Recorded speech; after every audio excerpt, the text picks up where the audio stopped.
आज उनके साथ आज कर लेते हैं सक्सेस।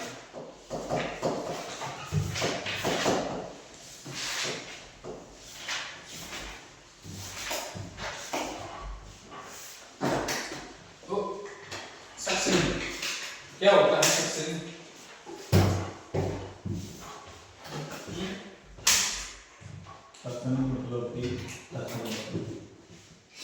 मतलब हम क्या करते हैं? सक्सेस से रिमूव करते हैं किसको? सिक्रेशंस को, है ना। आपकी जो सिक्रेशंस आती हैं उनको रिमूव करते हैं। कहां से? एयरवे से। म्यूकस हो गया, ब्लड हो गया, वोमिट हो गया आपका, ठीक है। तो इन सारी चीजों को हम क्या करते हैं? रिमूव करते हैं थ्रू सक्शनिंग, है ना। कैसे करते हैं? ओरोफैरिंजियल करते हैं, मीजोफैरिंजियल करते हैं और इंट्राट्रैकियल करते हैं, है ना। अगर किसी को क्या हो, स्टोमा वगैरह हो, ट्यूब वगैरह हो, तो ऐसे करते हैं, है ना। फिर पेशेंट में करते हैं जो पेशेंट का किसमें होते हैं? वेंटिलेटर में हो या फिर आपके वेंटिलेटर में ना हो, तभी तो करते हैं, है ना। अच्छा, ये तो फटाफट से समझिए आपका मेडिकल प्रोसीजर।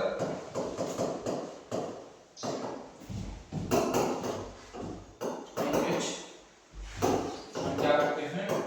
रिमूव करते हैं secretions को। जैसे आपका म्यूकस हो गया, वोमिट हो गया, ठीक है, आपका ब्लड हो गया, ठीक है, from airway with negative pressure.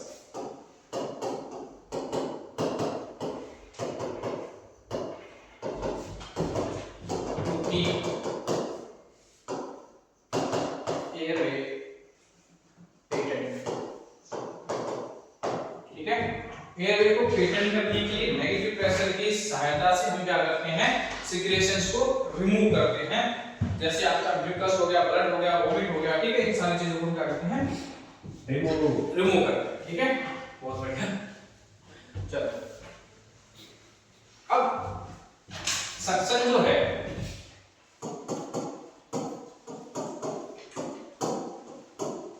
Types की बात करते हैं, तो क्या होता है आपका?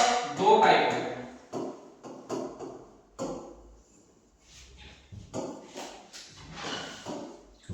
एक होता है तुम्हारा ओपन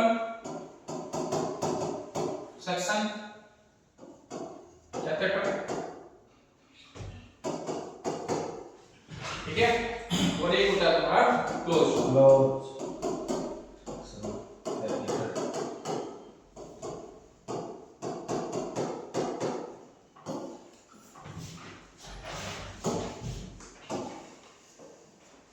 ठीक है, ओपन सेक्शन कैथेटर और क्लोज सेक्शन कैथेटर, है ना। तो देखो, ओपन सेक्शन कैथेटर तो हम क्या करते हैं? एक सिंगल यूज ट्यूब कह लो या फिर कह लो कैथेटर होता है, ठीक है। एक सिंगल यूज ट्यूब कैथेटर का हम क्या करते हैं? यूज करते हैं। इसमें क्या करना पड़ता है आपको? इसमें आपको नीड डिस्कनेक्ट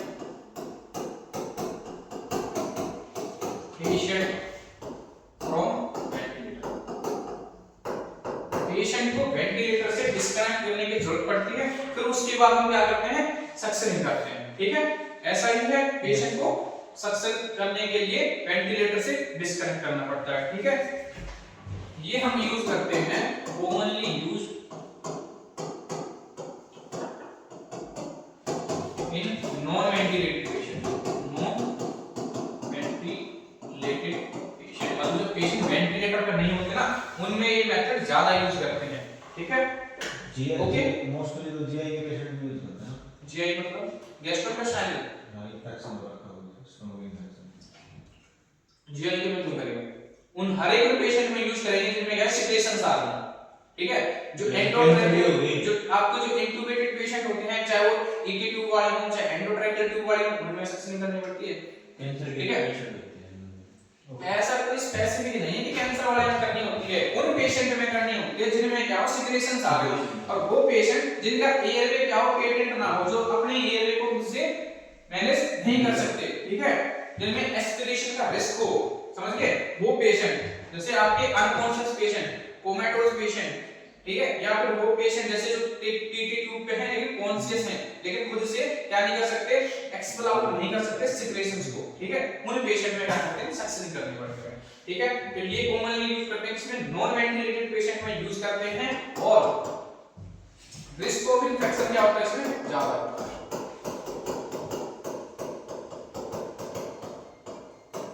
इसमें रिस्क ऑफ इन्फेक्शन ज्यादा होता है, ठीक है। और क्या होता है इसमें, लॉस ऑफ पीप,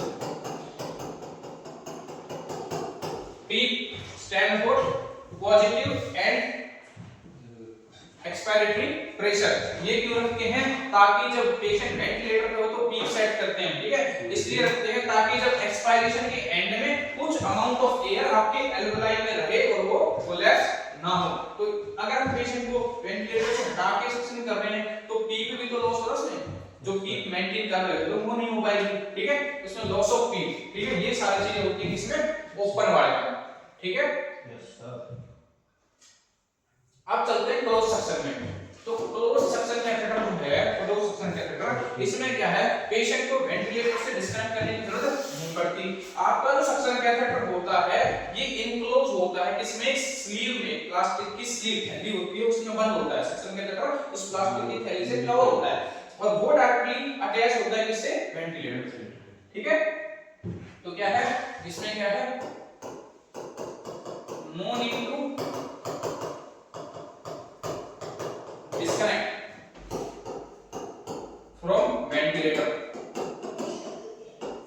ठीक है, वेंटिलेटर में से डिस्कनेक्ट करने की जरूरत नहीं है पेशेंट को। दूसरी चीज क्या है, एक कैथेटर जो होता है वो क्या होता है तुम्हारा, इनक्लोज होता है इन अ प्लास्टिक स्लीव एंड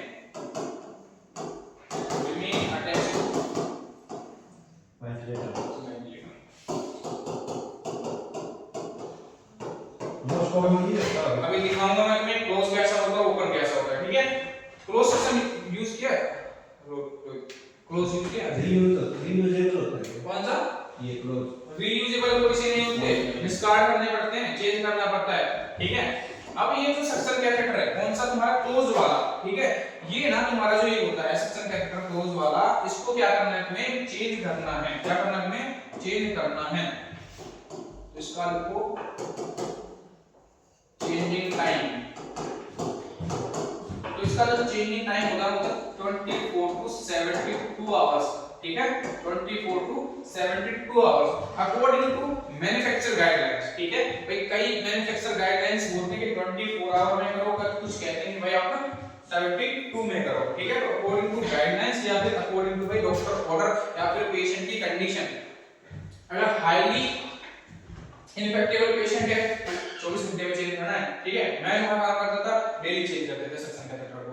अगर पेशेंट में सिक्रेशंस कम आ रही हैं या फिर पेशेंट इन्फेक्टेड नहीं है तो 48 घंटे में चेंज कर देते थे, ठीक है। दूसरी चीज आपको इस पे क्या करना है, ऑलवेज क्या करना है आपको, always label date and time, date and time,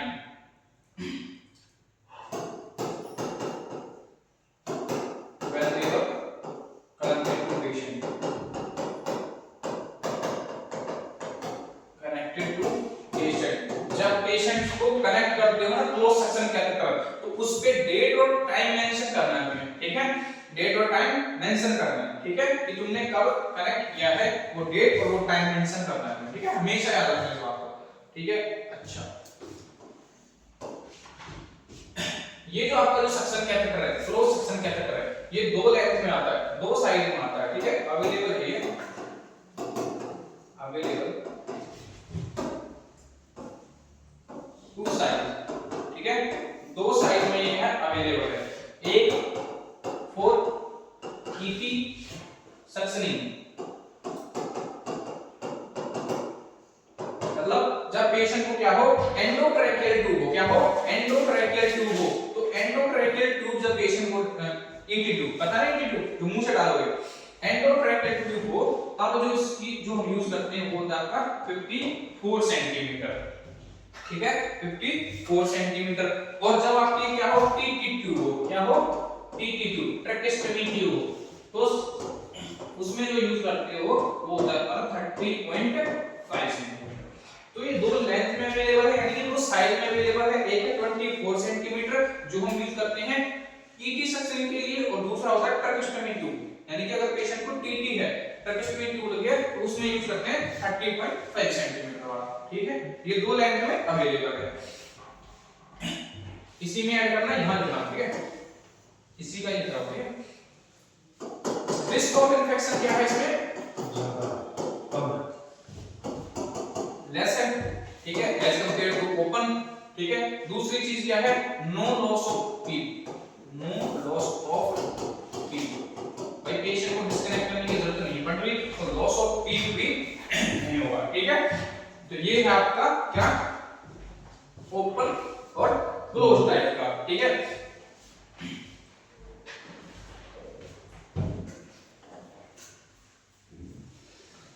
हो गया, क्लियर, आगे चलें।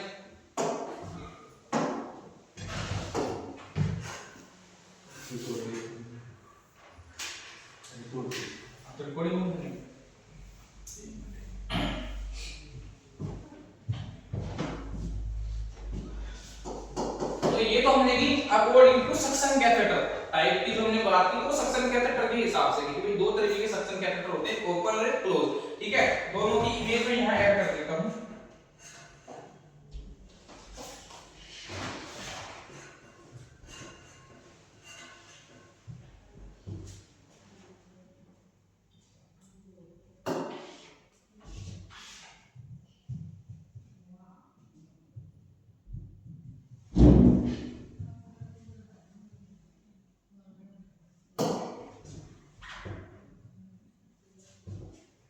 तो ये तो है तुम्हारा क्लोज वाला, ठीक है।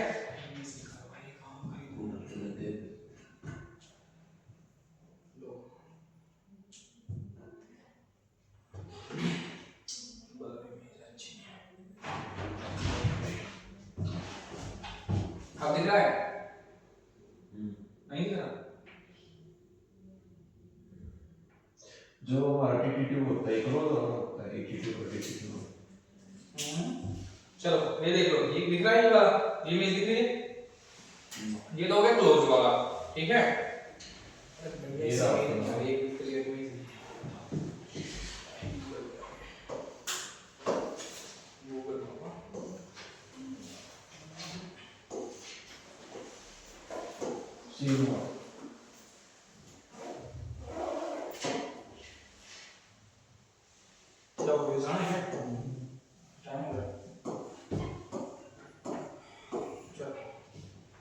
ये देखो ये जो दिख रहा है ना प्लास्टिक की पन्नी में, ये तो होता है तुम्हारा क्लोज सेक्शन कैथेटर, ठीक है। यहां से तुम सीधा अटैच कर देते हो किससे, वेंटिलेटर, जो तुम्हारा टीटी ट्यूब जो भी मतलब तुमने एयरवे मैनेजमेंट में यूज किया है टीटी ट्यूब ईटी ट्यूब, उससे कनेक्ट करोगे यहां से, क्योंकि एक साइड से तुम्हारा वेंटिलेटर अटैच हो जाएगा, ठीक है। और ये तुम्हारा यहाँ पे तुम क्या करोगे, जो सक्शन का जो तुम्हारा इनलेट है, सक्शन आउटलेट है, जो पाइप, जो सक्शन की जो पाइप होती है जो येलो कोट में लगी होती है, वहां से जो पाइप आती है वो तुम यहाँ पीछे अटैच कर देते हो, ये यहाँ पे वो पाइप अटैच करोगे। इसमें ये दिख रहा है ग्रीन कलर का ये जो है, ठीक है, ये दो तरीके का आते हैं, दबाने का तो एक आता है खींचने का। ऐसे ऊपर से नीचे की तरफ खींचोगे तो सक्शन का प्रेशर लगेगा, जैसे तुम ओपन सिस्टम में जब यूज करते हो तो अंगूठे से प्रेस करते हो, है ना, जो होल होता है उसको प्रेस करते हो तो सक्शन का प्रेशर लगता है। इसमें क्या करना होता है, ऐसे दबाने का होता है, उसको नीचे की तरफ खींचोगे तो सक्शन का प्रेशर लगता है।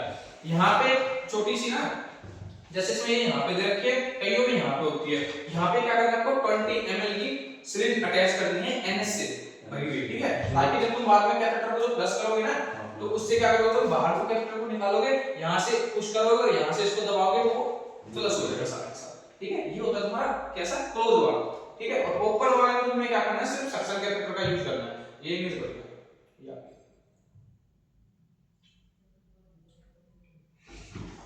दूसरी चीज जो वेंटी सर्किट होता है, तो जो तुम्हारा वो होता है क्या बोलते हैं उसको,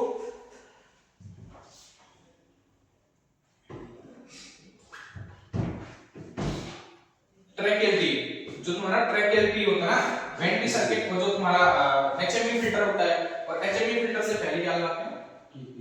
टीपीस नहीं, अरे जो ऐसे मुड़ता है जो लंबा सा, मैं दिमाग से नेम स्किप हो गया, बताऊंगा जब बाद में याद आती। जैसे ये देखो, यहाँ पे से तुम क्या करोगे? सक्शन आउटलेट कनेक्ट करोगे, ठीक है। जो येलो आपकी जो पाइप लाइन लगी थी ना, उसमें सक्शन का पोर्ट होता है, तो सक्शन जार से जो पाइप आती है वो तो तुम यहाँ कनेक्ट करोगे, ठीक है। तो ये लग गया आपका सक्शन का पॉइंट, ठीक है। ये जो जगह दिख रही है, ये वाली या फिर ये वाली, यहाँ पे तुम क्या करोगे? 20 ml की एनएस अटैच करोगे पुल्स करने के लिए, ठीक है। ये जो पॉइंट दिख रहा है इसको पीछे की तरफ खींचोगे तो सक्शन का प्रेशर लगेगा, क्लियर। और ये होती है पूरी ट्यूब यहाँ तक सक्शन कैथेटर होगा इसके अंदर, इसको क्या करोगे? तो अंदर इंसर्ट करते हो, यहाँ से वेंटिलेटर कनेक्ट करते हो और ये पेशेंट से कनेक्ट करते हो, क्लियर है बात। ये होता है तुम्हारा क्लोज सक्शन कैथेटर, ठीक है। इस पे क्या होता है? ये ऐसा इसके साथ एक कार्ड निकलता है, जब इसके पैकेट को खोलोगे तो उसमें एक ऐसा कार्ड सा निकलता है जिसमें हर कलर की ना चिप मिलती है, और उन पे क्या होता है? मंडे, ट्यूसडे, वेडनेसडे ऐसा लिखा होता है। तो आपको जिस दिन आपने वो चेंज किया सक्शन कैथेटर, वो निकाल के सिर्फ सक्शन कैथेटर के ऊपर चिपकानी होती है, फिर इसके ऊपर आपको डेट और टाइम लिखना होता है, ठीक है। दिन तो इसमें लिखा हुआ है, डेट और टाइम आपको लिखनी है, ठीक है। और ये भी लिखना होता है जैसे कि आपने चेंज किया सक्शन कैथेटर, तो इसमें देखो change on 3, change on 4, change on 5, change on 6, change on 7, तो ये भी लिखना है कितने टाइम आपने सक्शन कैथेटर को चेंज कर दिया, तो उसके हिसाब से हम डे लिखते हैं, ठीक है। और उसके ऊपर फिर टाइम और डेट मेंशन करनी होती है, ये हमेशा करना है, ठीक है, ताकि पता रहे कि आपने लास्ट टाइम कब चेंज किया था। ये होता है आपका क्लोज वाला, और ओपन वाला तो सिर्फ सक्शन कैथेटर होते हैं नॉर्मल से, ठीक है, उसमें कुछ नहीं है। ओपन सक्शन कैथेटर, ये है आपके ओपन सक्शन कैथेटर, ठीक है। अलग अलग कलर के होते हैं, और डिफरेंट डिफरेंट कलर का मतलब डिफरेंट डिफरेंट साइज के, अलग अलग फ्रेंच के होते हैं, ठीक है। तो ये है तुम्हारे ओपन टाइप, ये तो सीधे लग जाते हैं। हां, ये सीधा यूज करना होता है। देखो अभी आप अच्छे से ये देखो, ये अच्छे से पूरी ये तो यूज करे हुआ है। जैसे कि ये देखो, ये दिखा है इमेज, इसको डाउनलोड कर लेते हैं। ये होता है आपका जो आप सक्शन ओपन सक्शन कैथेटर के लिए यूज करते हो, इसको बोलते हैं सक्शन सेट, ठीक है। अब ये सक्शन सेट है, ये तो तुम कनेक्ट करोगे कहां पे? येलो बोतल से, जो सक्शन जार वाला होता है उससे कनेक्ट करोगे यहां पे। फिर ये वाला जो होता है ना सक्शन, आपका जो सक्शन टिप है, इससे क्या करोगे आप? इसको बोलते हैं एंकर, क्या बोलते हैं इसको? एंकर बोलते हैं। इस एंकर में यहां पे होल होता है ऊपर, ठीक है, यहां पे इसमें होल होता है, और यहां पे तुम कनेक्ट करते हो सक्शन कैथेटर जो अभी मैंने दिखाए थे। फिर तुम क्या करोगे? पेशेंट के अंदर जैसे सक्शन कैथेटर को डालोगे, ठीक है, और फिर क्या करोगे? जब तुम्हें रेजिस्टेंस फील हो जाएगी, अब सक्शन कैथेटर आगे नहीं गया, मतलब रेजिस्टेंस फील होने लगा, कहीं अटक गया, तो उससे 2 सेंटीमीटर बाहर खींचो सक्शन कैथेटर को, फिर इस होल को करो प्रेस। तो होल को जब तुम प्रेस करोगे तो फिर सक्शन लगेगा, और फिर वैक्यूम प्रेशर लगेगा, फिर इसको रोल करते हुए बाहर निकालना है, ठीक है। ये होती है हमारी सक्शन करने की टेक्निक, क्लियर।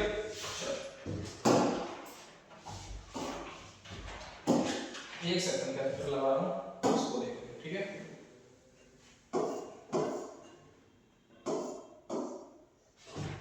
ये इमेज डाल दूं, ठीक है।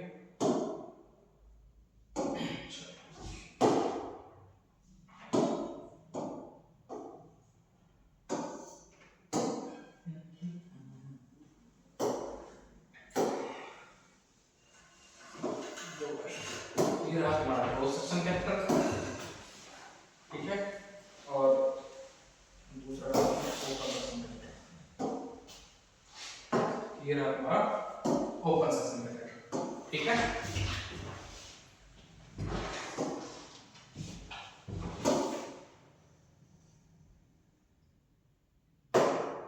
ये कौन सा है हमारा? क्लोज सक्शन सेट बोल दूं या सिस्टम बोल दूं या कैथेटर बोल दूं, और इसको बोलेंगे हम ओपन, ठीक है।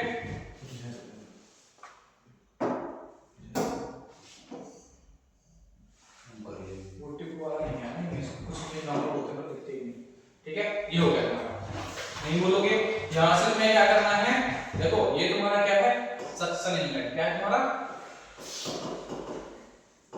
सक्शन इनलेट, जहां पे तुम सक्शन की पाइप कनेक्ट करोगे, ठीक है। ये क्या है तुम्हारा? वैक्यूम पोर्ट बोल दो इसको, या फिर तुम बोल दो इसको वैक्यूम उसमें क्या करोगे, प्रेशर लगाओगे, इसको खींचोगे तभी प्रेशर लगेगा, नहीं तो प्रेशर नहीं लगेगा। उसमें तुम्हें होल बंद करना है, इसमें तुम्हें इसको पीछे खींचना है, ठीक है। यहाँ से तुम क्या करोगे, NS अटैच करोगे, क्या करोगे, NS 0.9% ऑयल, ठीक है। इसमें 20 ml की सिरिंज, क्लियर है बात। यहाँ पे अटैच करोगे किस लिए, फ्लश करने के लिए, ठीक है। ये पोर्ट आपका वेंटिलेटर से कनेक्ट हो जाएगा और ये पेशेंट से कनेक्ट हो जाएगा, क्लियर है। ओपन सक्शन कैथेटर में तुम्हें सक्शन सेट लगाना है, एंकर से कनेक्ट करोगे और फिर इंसर्ट करोगे 2 सेंटीमीटर की दूरी। उसमें कोई एनएस वगैरह नहीं लगेगी। किसमें, ओपन वाले में, ओपन वाले में क्या करना है, तुम्हें अलग से एक बोतल लेनी है NS की, उसको कर लेना है कट, ठीक है, उसको होल कर लेना है और फिर ये जो सक्शन कैथेटर है इसको NS की बोतल में डाल के फ्लश करना है, क्लियर, ऐसे करोगे, ठीक है। चल अब बात करते हैं टाइप्स की, types of suctioning based on anatomical location, based on anatomical location. अब एनाटॉमिकल लोकेशन के बेस पे सक्शनिंग की अगर मैं बात करूं तो हम 3 तरीके के सक्शनिंग करते हैं। एक तो करते हैं एंडोट्रैकिंग, ठीक है, दूसरी नेजो फेरेंजियल और तीसरी करते हैं एयरवे स्टोमा, मतलब इंट्राट्रैकियल। एंडोट्रैकियल मतलब ईटी ट्यूब से, ठीक है। अब वो ईटी ट्यूब नोज से डाली है चाहे ओरो डाली है, समझे, मैंने बताया था ईटी ट्यूब ओरली भी डालते हैं, नेजो भी डालते हैं, ठीक है। दूसरा नेजोफेरेंजियल, हम सीधा नाक में भी सक्शन कैथेटर डाल के सक्शन कर लेते हैं, बच्चों में करते हैं बहुत ज्यादा, ठीक है, नाक से डालते हैं सक्शन कैथेटर को, जो इंट्यूबेट नहीं होते उन पेशेंट में, बच्चों में, ठीक है। तीसरा एयरवे स्टोमा, यानी कि ट्रैकेस्टोमी है, स्टोमा बना हुआ है उन पेशेंट में, ठीक है। तो 3 तरीके से 3 एनाटॉमिकल लोकेशन से क्या करते हैं, सक्शनिंग करते हैं। अब देखो सक्शनिंग, देखो सक्शनिंग टाइम, सक्शनिंग टाइम कि भाई कितने टाइम के लिए सक्शन करते हैं। तो सक्शनिंग टाइम लिखो कि भाई आपका कितना होता है, आपका होता है 5 से 10 सेकंड, ठीक है, 5 to 10 सेकंड नॉर्मली। 5 से 10 सेकंड के लिए आपको क्या करना है, सक्शनिंग करना है, लेकिन but not more than 50 second, 15 second से ज्यादा नहीं करना है किसी भी कंडीशन में। 15 सेकंड के बाद ट्यूब को बाहर निकालो, क्लियर है ये बात, ठीक है।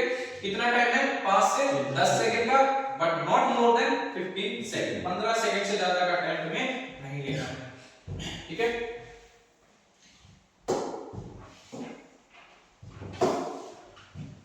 और इसके साथ साथ एक चीज हो कि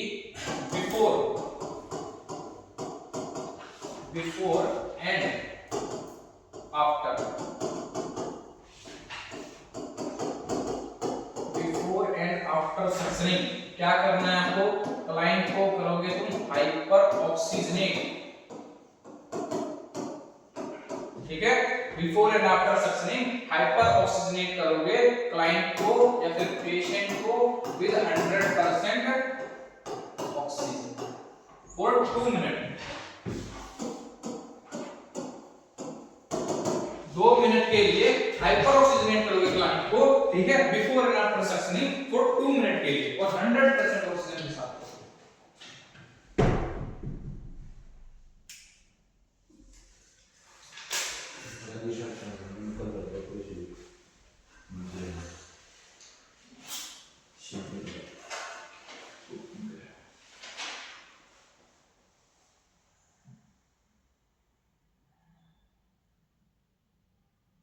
हाइपर ऑक्सीजनेट मतलब कि 100% ऑक्सीजन अगली सांस ऊपर ले जाएगी।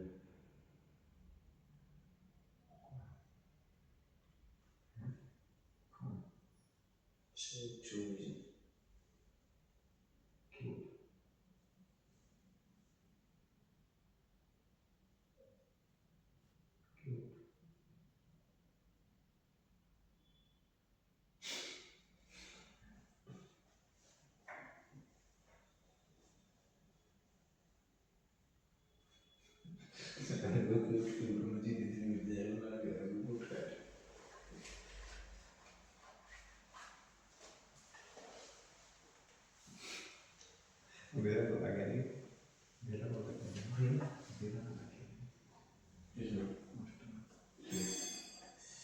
रिकॉर्डिंग चल रही है।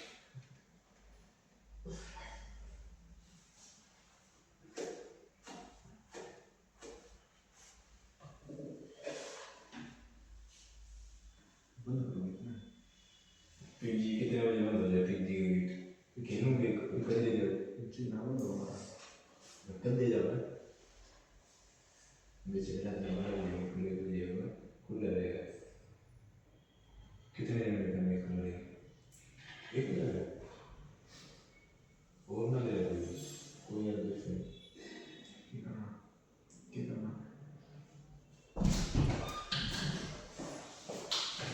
रिकॉर्डिंग के लिए क्या होगा रिकॉर्डिंग हो रही है एक सेकंड बाद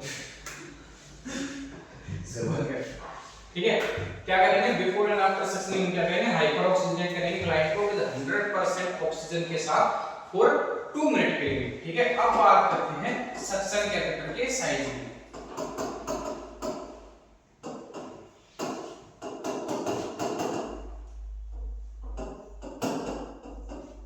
सक्शन कैथेटर के साइज की बात करते हैं तो साइज होता है 6 से हमारा 5 से 20 होता है कितना हमारा 5 से 20 होता है 5 से 20 5 फ्रेंच हमेशा फ्रेंच में 5 फ्रेंच से 20 फ्रेंच तक आपका साइज होता है ठीक है एक फ्रेंच आपका जो होता है वो इक्वल होता है 0.33 mm के कितने 0.33 mm के इक्वल होता है एक फ्रेंच और ये आपका 5 से 20 फ्रेंच तक का आपका साइज होता है तो अब हम लिखते हैं कि साइज बराबर यहाँ पे तो एक तरफ लिख देता हूँ यहाँ पे कलर ठीक है फिर यहाँ पे लिख देते हैं का साइज और फिर यहाँ लिख देते हैं का यूजेस ठीक है भी किसमें यूज करते हैं क्या साइज और कैसा कलर तो सबसे पहला है वो है हमारा ग्रे कैसा है ग्रे फिर होता है हमारा लाइट ब्लू ठीक है कैसा हमारा नहीं लाइट ब्लू नहीं लाइट ग्रीन लाइट ग्रीन होता है कैसा होता है लाइट ग्रीन दूसरा है हमारा लाइट ग्रीन ठीक है फिर है तुम्हारा ब्लू ठीक है फिर है तुम्हारा ब्लैक फिर है तुम्हारा व्हाइट ठीक है फिर है तुम्हारा व्हाइट व्हाइट के बाद होता है तुम्हारा ग्रीन ठीक है फिर होता है तुम्हारा ऑरेंज ग्रीन के बाद तुम्हारा ऑरेंज ठीक है ऑरेंज के बाद तुम्हारा रेड रेड के बाद होता है तुम्हारा येलो और लास्ट होता है तुम्हारा पर्पल पिंक फिर कलर क्या होता है वो तो वेरो देखने को होंगे कलर नहीं पर्पल पिंक बनाई जा रहा है अपनी तरफ से बेबी पिंक नहीं ठीक है तो ये होते तुम्हारे कलर होते हैं ठीक है यहाँ ये तुम्हारे कलर है अब बात करते हैं साइज की तो 5 नंबर का होता है आपका ग्रे कलर का 5 नंबर का यानी कि हमेशा साइज किसमें है फ्रेंच में रहेगा तो ये होता है आपका 5 फ्रेंच का लाइट ग्रीन जो है आपका वो है आपका 6 फ्रेंच का ब्लू जो है वो है कितने का आपका 8 फ्रेंच का ब्लैक जो है 10 फ्रेंच का व्हाइट जो है आपका 12 फ्रेंच का ग्रीन हमेशा याद रखना 14 फ्रेंच का ऑरेंज आपका 16 फ्रेंच का रेड आपका 18 फ्रेंच का और तुम्हारा येलो तुम्हारा 20 फ्रेंच याद रह जाएगी ठीक है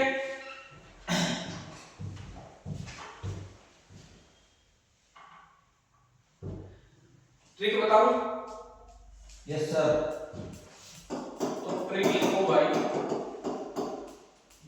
G फॉर गर्ल ठीक है L G मतलब लाइट है ना तो लाइट ग्रीन तो यहां से रखना लव ठीक है B से बॉय लेकिन 2 बार यहां पे B कितनी बार है 2 बार कितनी बार है 2 बार है तो B2 कर लेंगे ठीक है B2 ठीक है तो क्या होगा गर्ल्स लव बॉय अब 2 बॉयज हैं तो क्या बोलेंगे बॉयज बोलेंगे हैं बॉय तो सिंगल अब डबल की बात हो रही तो क्या हो गया बॉयज ठीक है व्हाइट से क्या रहेगा आपका व्हाइट से रहेगा आपका वियर ठीक है वियर से और फिर जी से आपका ग्रीन अरे क्यों हंसी आ रही है याद नहीं रहेगा पेपर में, फिर यही ट्रिक याद करनी पड़ेगी तुम्हें। ठीक है, ग्रीन ओ से ओवर, आर से रेड, और इसका बोलनी येलो से यस। देखो ट्रिक अब याद करना तुम्हें, जी से ग्रे, सो एल से लव और एल से तुम्हारा लाइट। ठीक है, बी 2 टाइम है तो यहां पे लिख दिया बॉयज। ठीक है, W से व्हाइट और W से रियल, G फॉर ग्रीन और यहां पे भी हमें रखना है ग्रीन, यहां से O से ऑरेंज, O से ओवर, R से रेड और यहां पे रेड, और S से व्हाइट से येलो, यहां पे यस। तो इस ये ट्रिक है आपकी कि गर्ल्स लव्स बॉयज। ठीक है, जो ग्रीन नहीं पहनते रेड पहनते। यस जो पहनते हैं ग्रीन ओवर रेड। ठीक है, जो ग्रीन पहनते हैं रेड नहीं पहनते। अच्छा हाँ। ठीक है, जो ग्रीन पहनते हैं, जो रेड नहीं पहनते, उसका मतलब है हाँ। ठीक है, तो ये है तुम्हारी ट्रिक। ठीक है, और यहाँ हो गया हमारे मेरे पास मिक्स है। ठीक है, फिर व्यूज की बात करते हैं। तो ये जो तुम्हारे 5 नंबर का जो 6 नंबर का है, तो 5 नंबर का यूज करते हैं किसमें, न्यू बॉर्न में, किसमें न्यू नेम्स बोलता हूं। ठीक है, न्यू नेम्स, न्यू नेम्स। ठीक है, 6 नंबर का करते हो भाई किसमें, इन्फेंट में करते हो। ठीक है, इसमें करते हो इन्फेंट में करते हो।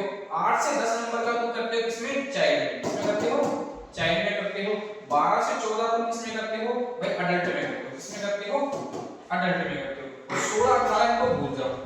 ठीक है, इसको 16 18 को भूल जाओ, होते हैं यूज नहीं होते हैं। मोस्ट जो हम यूज करते हैं वो क्या हमारा 14 नंबर का।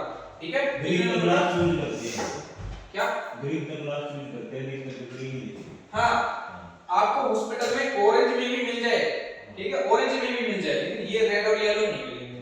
ठीक है, ग्रीन ही लास्ट होता है, हम ग्रीन तक ही यूज करते हैं, लास्ट हमारा ग्रीन तक ही होता है। ठीक है, और यही सबसे सुटेबल होता है 12 से 14 नंबर का अडल्ट में, 8 से 10 नंबर का चाइल्ड में, और 5 से 6 नंबर का यूनिट्स में। जब बच्चा पैदा होता है तो सबसे पहले सेक्शन ही करते हैं ना बलोसलिन से, तो जो सेक्शन के अंदर यूज करते हैं 5 नंबर का यूज करते हैं। ठीक है, ग्रे कलर का, या फिर 6 नंबर का यूज करते हैं जो अवेलेबल हो। ठीक है, बेस लोड अवेलेबल। अभी हो गया आपके सेक्शन कैपिटल के साइज हो गए, याद रखेंगे, भूलोगे तो नहीं ऐसे को। अब बात करते हैं भाई कि भाई करेक्ट साइज कैसे चूज करना है, क्या करना है, करेक्ट साइज को कैसे चूज करोगे। तो यहां लिखो करेक्ट साइज, करेक्ट साइज कैसे तुम क्या करोगे, चूज करोगे। या किसी को बोलो भाई फॉर्मूला क्या है, फॉर्मूला ऑफ सक्शन ट्यूब या सक्शन कैपेसिटर का, कि भाई क्या फॉर्मूला रहेगा आपका करेक्ट साइज चूज करने के लिए, सक्शन कैपेसिटर को चूज करने के लिए क्या फॉर्मूला यूज करें। तो याद रखना आपका जो सक्शन कैपेसिटर है ना, वो ऑलवेज आपका लेस देन हाफ या फिर इक्वल टू हाफ होना चाहिए ऑफ इंटरनल डायमीटर ऑफ आपका ट्यूब। यानी कि जैसे आप ट्रैकेस्टोमी ट्यूब यूज करते हो या ईटी ट्यूब यूज करते हो, दो ही चीज यूज करोगे, तो ईटी ट्यूब के डायमीटर के और ट्रैकेस्टोमी ट्यूब के डायमीटर के हाफ होना चाहिए। आपका कितना होना चाहिए, आपका हाफ होना चाहिए, और या फिर लेस देन हाफ होना चाहिए। तो क्या होना चाहिए आपका जो कैपेसिटर का जो साइज होना चाहिए, कैपेसिटर का जो साइज होना चाहिए वो क्या होना चाहिए आपका, वो या तो आपका लेस देन या फिर इक्वल टू हाफ होना चाहिए of diameter of airway device. Airway device का मतलब मेरा जो यहाँ है ना वो है किससे, ईटी ट्यूब से या फिर तुम्हारी ईटी ट्यूब से। अब ईटी ट्यूब में तो तुम्हें कंफ्यूजन नहीं रहेगा होगा, है ना, इतने सीनियर बच्चे हो गए तो ईटी ट्यूब बस ईटी ट्यूब पढ़ते पढ़ते, है ना। तो ईटी ट्यूब और इसमें नहीं, जैसे कि मैं एक एग्जांपल लिखवा रहा हूं, यहाँ पे एग्जांपल करके लिख लो। ये एक सेकंड फार्मूला और लिख लो, ठीक है, ये तो क्या तुम्हारा एक फार्मूला, एक सेकंड फार्मूला और बता रहा हूं तुम्हें। दूसरा फार्मूला क्या है तुम्हारा, कि या तो तुम्हारा ये हो जाए, ठीक है, या फिर तुम दूसरा फार्मूला जो है तुम्हारा वो है तुम्हारा ईटी ट्यूब, ठीक है, या फिर TT tube, ET tube minus 2 multiply 2, ये है आपका सेकंड फार्मूला। ठीक है, ये पहला है और ये सेकंड है। और सुनो, ये जो half of diameter of airway device ET tube या फिर टीटी ट्यूब मल्टीप्लाई बाय 3, ये होगी तो मैं बोलना मल्टीप्लाई 3। क्लियर। अब एग्जांपल से समझाता हूं, ये है हमारा एग्जांपल। तो ये है हमारा एग्जांपल, भाई पेशेंट है और उसको लगी है 8 mm की क्या ईटी ट्यूब, क्या लगी है 8 mm की ईटी ट्यूब लगी है, तुम्हें बताना है भाई सक्शन कैथेटर का साइज होगा, सक्शन कैथेटर का साइज होगा, क्या अप्रोप्रिएट साइज है। तो हम सक्शन कैथेटर का साइज निकालते हैं, तो देखो दोनों फार्मूला में वैल्यू रखेंगे। सबसे पहले एक लगा लेते हैं ऊपर वाला, तो देखो जैसे हमने बोला कि हाफ होना चाहिए, तो सबसे पहले तो 8 का हाफ कर दो, 8/2 कितना आ गया 4, और मल्टीप्लाई कर दो किससे, मल्टीप्लाई किससे 3 से, 3 से, तो कितना हो गया 12 फ्रेंच। अब सक्शन कैथेटर फ्रेंच में आता है और ईटी ट्यूब का जो डायमीटर होता है वो एमएम में होता है ना, दोनों फॉर्मूले बराबर ही हैं, 8 माइनस में बराबर है भाई बता रहा हूं, कोई सा भी याद कर लेना जो दिमाग में बैठ जाए उसी से निकालना, ठीक है। अब मैंने बताया था कि एक फ्रेंच इक्वल होता है 0.33, ठीक है, यानी कि 1 mm इक्वल टू 3 फ्रेंच की, तो मल्टीप्लाई कर लो। अब ये तो तुम्हारा 4 तो तुम्हारा mm में है ना, अब इसको तुम फ्रेंच में निकालो तो 3 से मल्टीप्लाई कर दो, ठीक है। जब हम छोटी वैल्यू से बड़ी वैल्यू में जाते हैं तो डिवाइड मल्टीप्लाई करते हैं, और बड़ी से छोटी मान को डिवाइड करते हैं। ये फार्मूला ड्रग डोज कैलकुलेशन पढ़ेंगे वहां करेंगे सारे, ठीक है। तो ये हो गया तुम्हारा अप्रोप्रिएट साइज चूज करने का फार्मूला, कि कैसे तुम अप्रोप्रिएट साइज को क्या करोगे, तुम चूज करोगे, ठीक है। क्या वाइट होगा ना, क्या वाइट, कैथेटर हां 12 का तो वाइट, ठीक है, वो तो तुम देख लियो ना तुम्हारा क्या हिसाब किताब होगा, ठीक है। लिखिए लिखिए ना, लिखिए जी, तो लिखो लिखिए और अच्छी आ रही है सुन, आपको कोई फ्रेंड आ रहा है बोला तो मैंने, ये एक लड़की को बात नहीं कर रहे हो तो पता है, ठीक है। सर फिर वो हमारी वो म्यूजिक क्लास कल से स्टार्ट है, हां ये 27 से फिर कल मैं क्यों नहीं वो कुछ कर लेंगे, ध्यान से करा देंगे, बोलिए सर, तो सर का एक्चुअली वो प्रोग्राम है वो कहीं पड़ा है,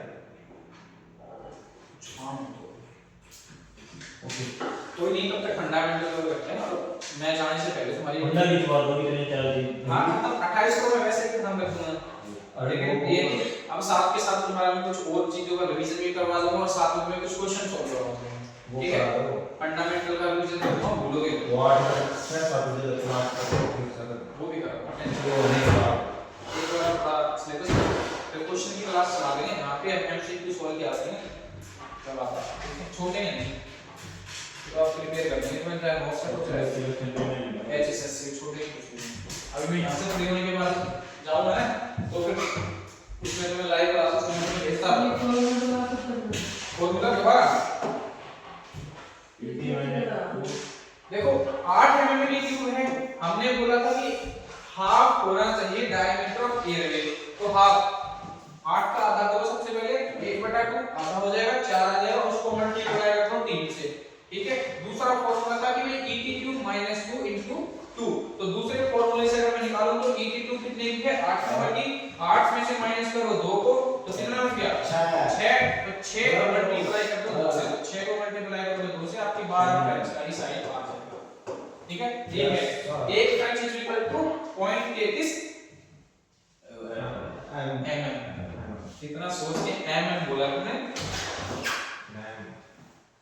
मैम वो टीचर आने वाले थे, वो आएंगे 27 तारीख को, इसको 3 दिन हो गए उसके बिना मोबाइल और एक तारीख को आएंगे, तो क्लास में दोनों चल जाएंगे, एक को मैं जाऊंगा तो दूसरे तीसरे पे आ जाएंगे, 27 को भी तुम्हारी टीचर आ जाएंगे, तो दोनों क्लास हमारी इधर, फिर एवरेज की फिर तुम्हारी ओपीजी और कम्युनिटी चलवा देंगे, ठीक है। ओपीजी और कम्युनिटी दोनों सब्जेक्ट चल जाएंगे साथ के साथ।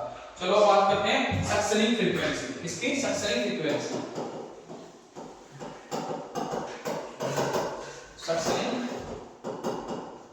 फ्रीक्वेंसी कि भाई कब तक तुम्हें सक्शनिंग करनी है, तो देखो सक्शनिंग फ्रीक्वेंसी करनी है तुम्हें करना है भाई आफ्टर ट्रैकेस्टमी, क्या है आफ्टर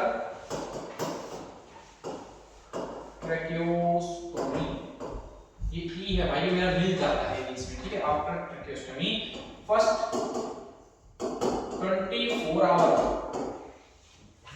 ठीक है, फर्स्ट 24 आवर में करनी है, एवरी 30 मिनट, हर 30 मिनट में। जैसे तुमने पेशेंट की ट्रैकेस्टमी करी, हमने पढ़ा था ट्रैकेस्टमी प्रोसीजर, पेशेंट की तुमने ट्रैकेस्टमी करी तो हर 30 मिनट में क्या करो सक्शनिंग करो, पहले 24 घंटे में, देन उसके बाद क्या करो आफ्टर 24 आवर क्या करो, एवरी सेकेंड आवर, हर 2 घंटे में सक्सेनिंग करते रहो, ठीक है। तीसरी चीज क्या है तुम्हारी कि भाई एज नीडेड और एज रिक्वायर्ड, जब जरूरत पड़े तभी करो, क्लियर। सक्सेन का एक्चुअली यही होता है कि जब जरूरत पड़े पेशेंट को तब करो, चाहे तुमने भी 5 मिनट पहले या 1 मिनट पहले करना करिए, ठीक है। तो सक्सेन में याद रखना है एज नीडेड एज रिक्वायर्ड, ठीक है। पेपर में आता है। हाँ बिल्कुल यही चीजें आती हैं, सक्सेन के पेपर तो सबसे ज्यादा आ रहा है। नो सेट में ट्राई करके उसको सक्सेन से या फिर 82 से क्वेश्चन पूछना है, हर बार पूछना है, ठीक है। दूसरी चीज हमने ये बोली थी कि हाइपर ऑक्सीजनेट करना है क्लाइंट को, है ना, बिफोर एंड आफ्टर सक्सेनिंग 100% ऑक्सीजन के साथ 2 मिनट के लिए, ठीक है। एक चीज और लिखो,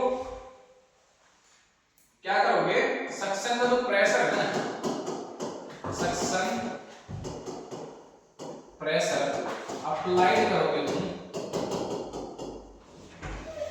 while removing the tube, while removing the catheter या tube and gently rotate it,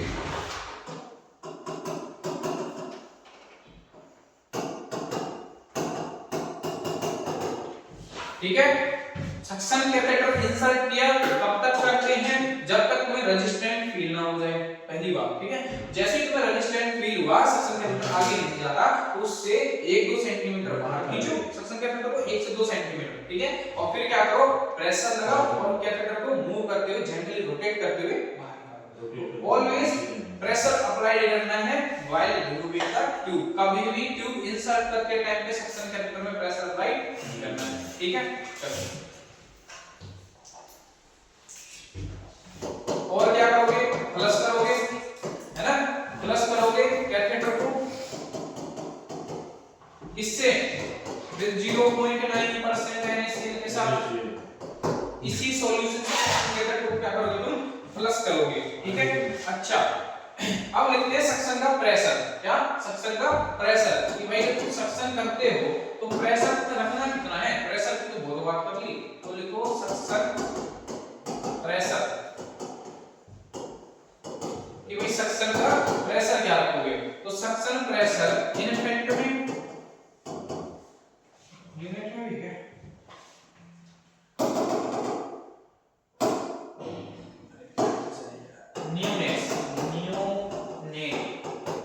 infant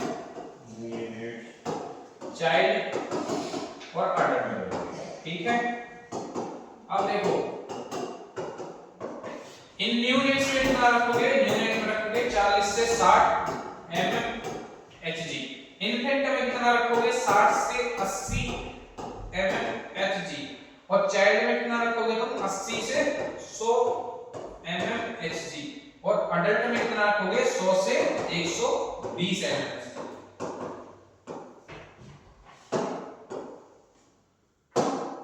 120।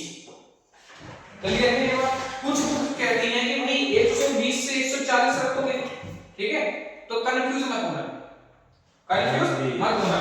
हमेशा एक चीज याद रखो कि जैसे तुम्हें ये वैल्यू पता है, ठीक है, तुम्हें ये वैल्यू पता है, अडल्ट के लिए ये वैल्यू है, अगर पेपर में सेम वैल्यू नहीं दे रखी और यहाँ पे या तो वो दे देंगे भाई 100 से 140 है या वो दे देंगे 120 से 140 है, तो फिर उसको प्रेफरेंस दे देना, ठीक है। तो नियर का जो वैल्यू है ना, नियर जो पास वाली वैल्यू होती है, एग्जैक्ट ना मिले और पास वाली वैल्यू मिल जाए तो उसको उठा लो, दोनों ही होती है, दोनों इकट्ठे लिख देगा, ठीक है। क्या तो यही डालेगा या फिर वो वाले डालेगा, तो कुछ कहते हैं कि भाई 120 से 140, लेकिन 120 ही होना चाहिए, 100 से 120 होना चाहिए, 100 से 120, मोस्ट ऑफ बुक ये बोलते हैं, ठीक है।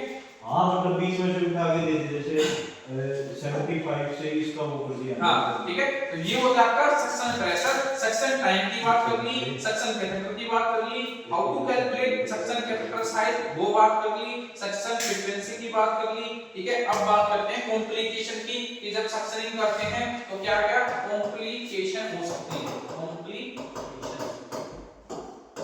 तो कॉम्प्लिकेशंस की अगर मैं बात करूं तो देखो क्या हो सकता है, पेशेंट को हो सकता है हाइपोक्सिया, क्या हो सकता है हाइपोक्सिया, क्यों हो सकता है, आप पेशेंट को वेंटिलेटर से हटा रहे हो, है ना, अगर ओपन सक्शन कैथेटर का यूज कर रहे हो, ओपन सक्शन सिस्टम का यूज कर रहे हो, तो तुम पेशेंट को वेंटिलेटर से हटा रहे हो, है ना? तो उस टाइम उसको ऑक्सीजन नहीं मिल रही, तो हाइपोक्सिया हो सकता है। और लॉन्ग सेक्शनिंग करती तो भी हाइपोक्सिया हो सकता है, 15 सेकंड से ज्यादा तक लगे हुए हो, वो भी हो सकती है सेक्शनिंग, ठीक है?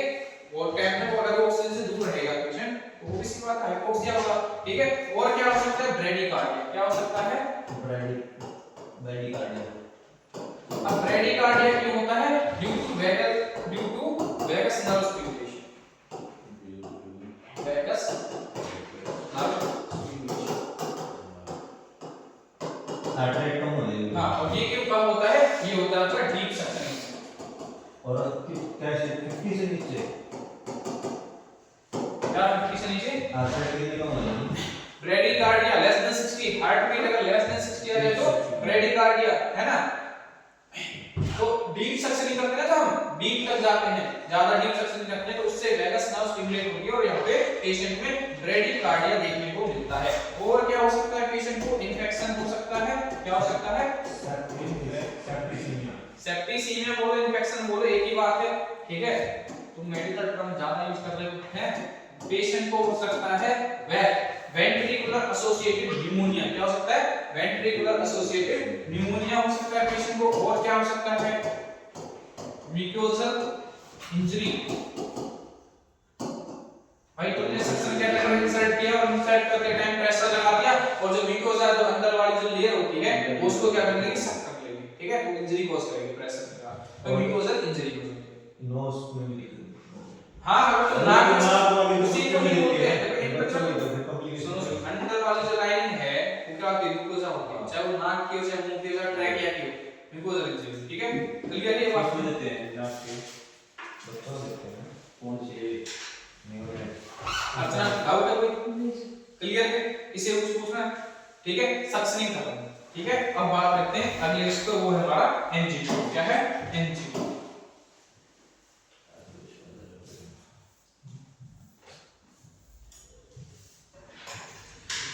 नेक्स्ट टॉपिक डालो एनजी ट्यूब। तो एनजी ट्यूब को ही क्या बोलते हैं? ऑल्सो कॉल्ड एज, इसको क्या बोलते हैं भाई? इसको बोलते हैं राइल्स ट्यूब। ये पेपर में आ जाएगा, है ना? हाँ, ये बहुत नॉर्मल से पेपर में आ जाता है, ठीक है? और एनजी ट्यूब की फुल फॉर्म क्या है? Nasogastric tube. क्या है आपका? गैस्ट्रिक ट्यूब, ठीक है? यही मैंने लिखा है, also called as nasogastric tube. Clear है बात? ठीक है। क्या है आपका एनजी ट्यूब? एक फ्लेक्सिबल ट्यूब हम क्या करते हैं? इंसर्ट कर देते हैं थ्रू नोस्ट्रिल, ठीक है? थ्रू नोस्ट्रिल टुवर्ड इसोफेगस,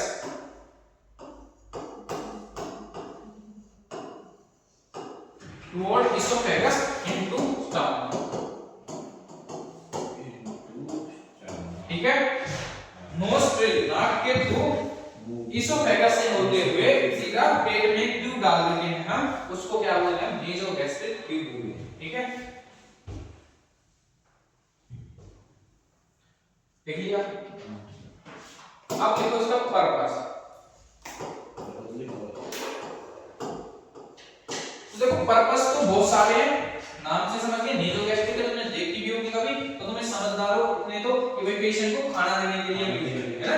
वो पेशेंट जो अनकॉन्शियस है उन पेशेंट में मेडिकेशन देने के लिए, खाना देने के लिए क्या करते हैं? इस ट्यूब का यूज करते हैं। तो ये तो मेरे को मानने की जरूरत नहीं है, तो समझदार तुम हो, छोटी-छोटी बातें नहीं लिखेंगे, टू द पॉइंट चलेंगे, उन्हीं चीजों को कवर करो जरूरत है, ठीक है? ऐसे थ्योरी लिखने का कोई फायदा नहीं है। तो अब लिखो पर्पस। तो एक होता है तुम्हारा गवाज,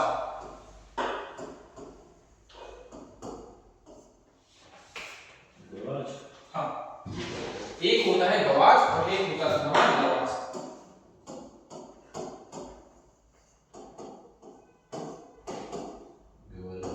ठीक है? एक गवाज एक लवाज। गवाज का मतलब होता है फीडिंग। क्या होता है? फीडिंग, ठीक है? यानी कि खाना देने के लिए इसका यूज करते हैं, है ना? करते हैं ना? दूसरी चीज लवाज, इसका मतलब होता है गैस्ट्रिक लवाज। और ये हम करते हैं टू रिमूव टॉक्सिक सब्सटेंस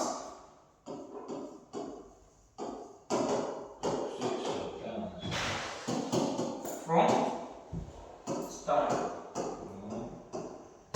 जब किसी ने क्या कर लिया, वो जहर खा लिया, ठीक है, जहर खा लिया हो या कोई टॉक्सिक सब्सटेंस क्या कर लिया, इनगल्फ कर लिया हो, खा लिया हो, पी लिया हो, कुछ भी कर लिया हो, तो उसको क्या करने के लिए, रिमूव करने के लिए हम क्या करते हैं, गैस्ट्रिक लवाज करते हैं। ठीक है, क्या करते हैं हम, गैस्ट्रिक लवाज करते हैं। ओके, अब नाम से क्या समझे, नेजोगैस्ट्रिक यानी कि नाक से डाल दो। ओरोगैस्ट्रिक भी होती है, कैसी होती है, ओरोगैस्ट्रिक भी होती है, तो मुंह से भी डाल सकते हो सेम चीज, तो उसको क्या बोलोगे तुम, ओरोगैस्ट्रिक। क्या बोलोगे, ओरोगैस्ट्रिक ट्यूब बोलोगे भाई। ठीक है, अब जो तुम्हारे जो दो तरीके की क्या होती है तुम्हारी एनजी ट्यूब होती है, मैं बात करूं इसकी टाइप्स की, टाइप्स ऑफ पर्पस में ये दो थे एनजी ट्यूब। हाँ, मेन तो तुम्हारे दो ही पर्पस है।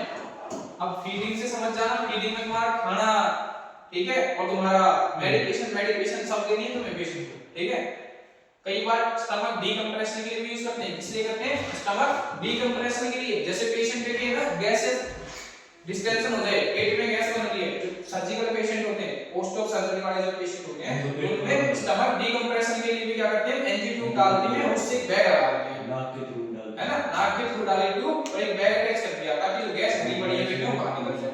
ठीक है, अब फूड एलर्जी होती है उनके भी डालते हैं।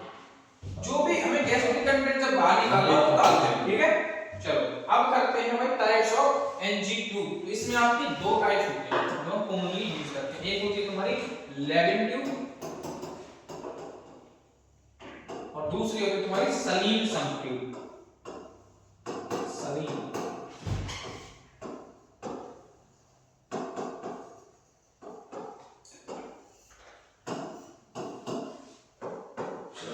एक तुम्हारी लेविन ट्यूब, एक तुम्हारी सलीम सम ट्यूब। ठीक है, अब देखो इसमें क्या है, तुम्हारी लेविन ट्यूब जो होती है तुम्हारी, वो कैसी होती है, तुम्हारी सिंगल ल्यूमन होती है। कैसी होती है, सिंगल ल्यूमन होती है। और जो सलीम सम ट्यूब है वो तुम्हारी कैसी होती है, डबल ल्यूमन होती है, यानी दो पोर्ट होते हैं। अब तुम यहाँ पे थोड़ा इमेज देखो किसकी, नेजोगैस्ट्रिक ट्यूब की।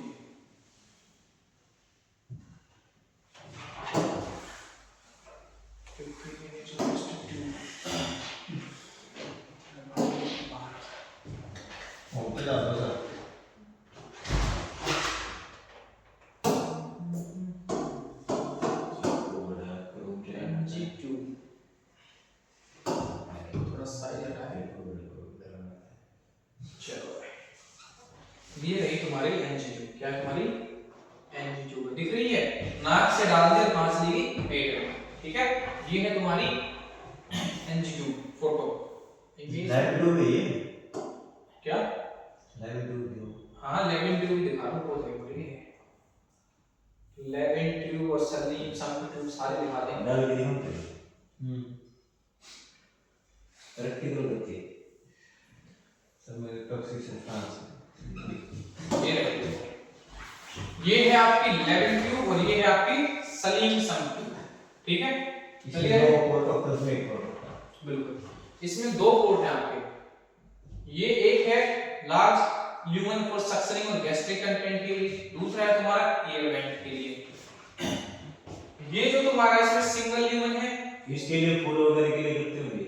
मोस्ट कॉमनली लेवल यूज करते हैं। कौन सी यूज करते हैं, लेवल यूज करते हैं। ठीक है, ये आती है तुम्हारी कलर कोडिंग में, ये है तुम्हारी लेवल, ये आती है कलर कोडिंग में, जो तुमने कलर लिखे हैं ना, वो लिखूंगा इंस्टीट्यूट के साइज कलर, ये आती है तुम्हारी। तो मोस्ट कॉमनली जो यूज करते हो यही करते हो। अभी सबको लिख लेते हैं ना एक बारी, इसको एक बार हाँ, ये तो वो ऐड करते हैं बोर्ड पे। गैस्ट्रिक कंटेंट के लिए, सक्शन के लिए करते हैं, डबल पोर्ट वाले वो। लो इंसर्ट, पता नहीं कहां ये राउंड हो गए, इधर ले आएंगे। इसको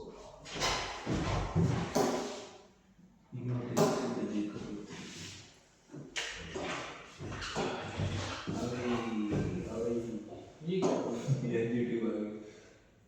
ये एनजीटी थोड़ी है, इसी को दिया गया ये तो सलीम समझते हुए कहाँ से लाया? अभी तो डाउनलोड किया था हमने। क्या है? मुझे घर से ही करके लानी पड़ेगी। पर वही बात बोर्ड में कैसे डालूंगा दोबारा? Thank you sir. ये तुम्हारे फोन में ऊपर होगा, अपने आप देख लो भाई। तो इसमें क्लियर नहीं है तो यही डाल देता हूँ। फोन में दिखा दो सर एंड्रॉइड। फोन में क्या देखना, देख तो तुमने ली है कैसे होती है, बस कैसा तो है नहीं, तुम भूल जाओगे भाई। ठीक है, तो चलो आगे चलते हैं, छोड़ो इसको भी, फिर कभी ऐड कर दूंगा मैं, ग्रुप में डाल दूंगा। ठीक है, ग्रुप तो हमारे पास जो कभी डालते हैं डालता तो हूँ, क्या डालता अभी टाइम नहीं मिल रहा तो डाल दूंगा। ठीक है, ये क्या है भाई, 11 ट्यूब जो है ये हमारी कैसी है, सिंगल ल्यूमेट ट्यूब। कैसी है? Single lumen tube. ठीक है, किस लिए यूज करते हो? गैस्ट्रिक डिकम्प्रेशन के लिए और फीडिंग के लिए और मेडिकेशन के लिए। ठीक है, इसलिए यूज करते हो, फीडिंग के लिए भी यूज कर सकते हो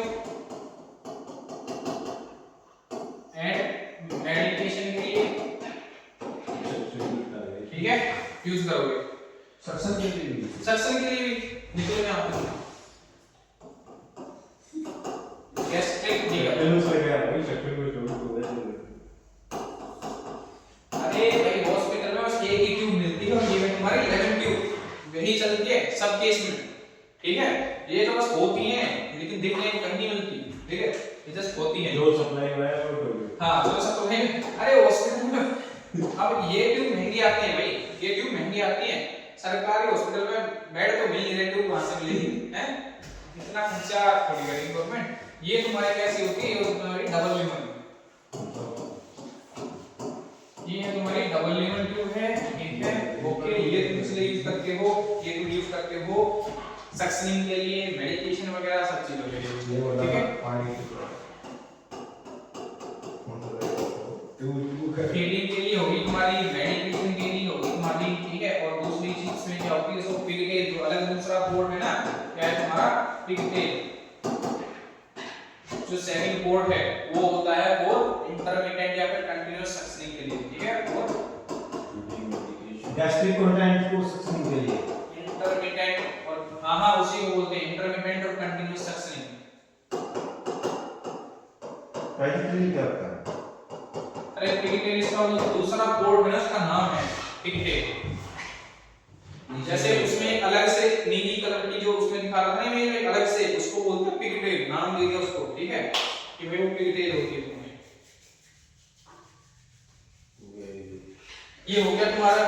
ठीक है, अच्छा, जब भी पेशेंट को क्या कर रहे हो तुम, लवाज कर रहे हो, क्या कर रहे हो, लवाज लिख लो एक बार वहां पे, जहां पे लवाज लिखा था ना, तो लवाज वहां पे लिख लो कि जब तुम क्या कर रहे हो, गैस्ट्रिक लवाज कर रहे हो, ये जहां गैस्ट्रिक लवाज, इसमें तुम्हें पेशेंट को कैसे देनी है, हमेशा पेशेंट को तुम्हें साइड लाइन पोजीशन देनी है। कैसे देनी है?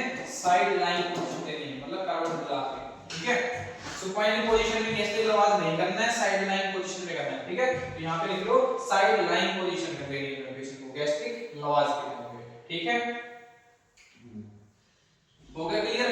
अब चलते हैं आगे। तो NG2 पता चली कब यूज करनी है, कब डालनी है, इंडिकेशन पता चल गई ना, फीडिंग के लिए वेंकोसिस पेशेंट में मेडिकेशन देनी है, गैस्ट्रिक लवाज करना है, स्टमक डिकम्प्रेशन के लिए।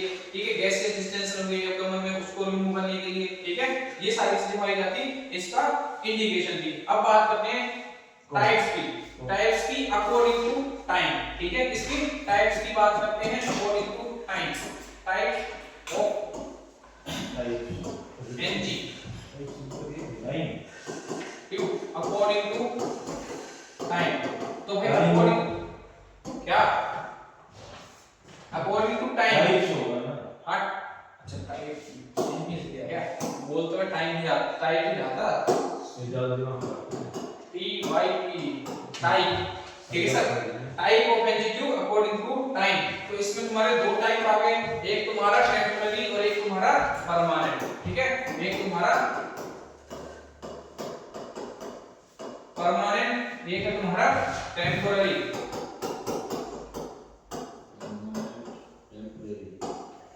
टेम्पररी मतलब तुम यूज करते हो 4 से 6 वीक के लिए। ठीक है, 4 से 6 वीक के लिए यूज कर रहे हो। इसमें तुम्हारी आती है NG ट्यूब और तुम्हारी OG ट्यूब, ठीक है। इसमें तुम्हारी NG ट्यूब आ गई और तुम्हारी OG ट्यूब आ गई है, मतलब नेसोगैस्ट्रिक ट्यूब और ओरोगैस्ट्रिक ट्यूब, NG ट्यूब और OG ट्यूब, ठीक है। परमानेंट में तुम्हारे आगे जो तुम कर रहे हो मोर देन 4 से 6 वीक के लिए, ठीक है, मोर देन 4 to 6 वीक के लिए। इसमें तुम्हारी आती है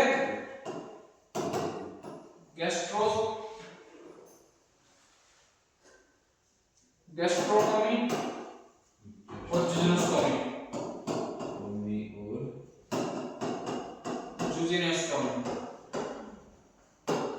ठीक है, गैस्ट्रोटोमी और जुजिनोस्टोमी। इसके अंदर तुम्हारी जो ट्यूब आती है उसका नाम है पैग ट्यूब। क्या है? ये लास्ट में सेकंड क्वेश्चन है। पैग ट्यूब क्या है? Peg tube. पैग ट्यूब की फुल फॉर्म, तो पैग की फुल फॉर्म होती है परक्यूटेनियस एंडोस्कोपिक गैस्ट्रोटोमी, ठीक है, परक्यूटेनियस एंडोस्कोपिक गैस्ट्रोटोमी, ठीक है। क्या करते हो? डायरेक्टली ट्यूब इंसर्ट कर देते हो, प्लेस कर देते हो कहां पे? स्टमक में, through the anterior wall of abdomen, ठीक है, सीधा एब्डोमेन से स्टमक के अंदर ट्यूब डाल देते हो, ठीक है, और यहीं पे कॉइल करके उसको चिपका दो। जैसे एंडोस्कोपी करते हैं यही करते हैं क्या? एंडोस्कोपी जी पेशेंट में क्या करते हैं जब ये सर्जरी होती है ना परक्यूटेनियस एंडोस्कोपी उन पेशेंट में करते हैं, तो इस ट्यूब का उस उन पेशेंट में ट्यूब डाल देते हैं, ठीक है। कहां डालते direct?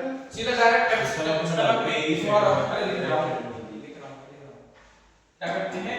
Directly place tube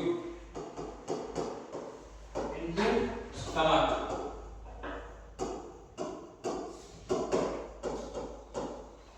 through anterior abdominal wall, ABD का मतलब एब्डोमिनल वॉल, ठीक है।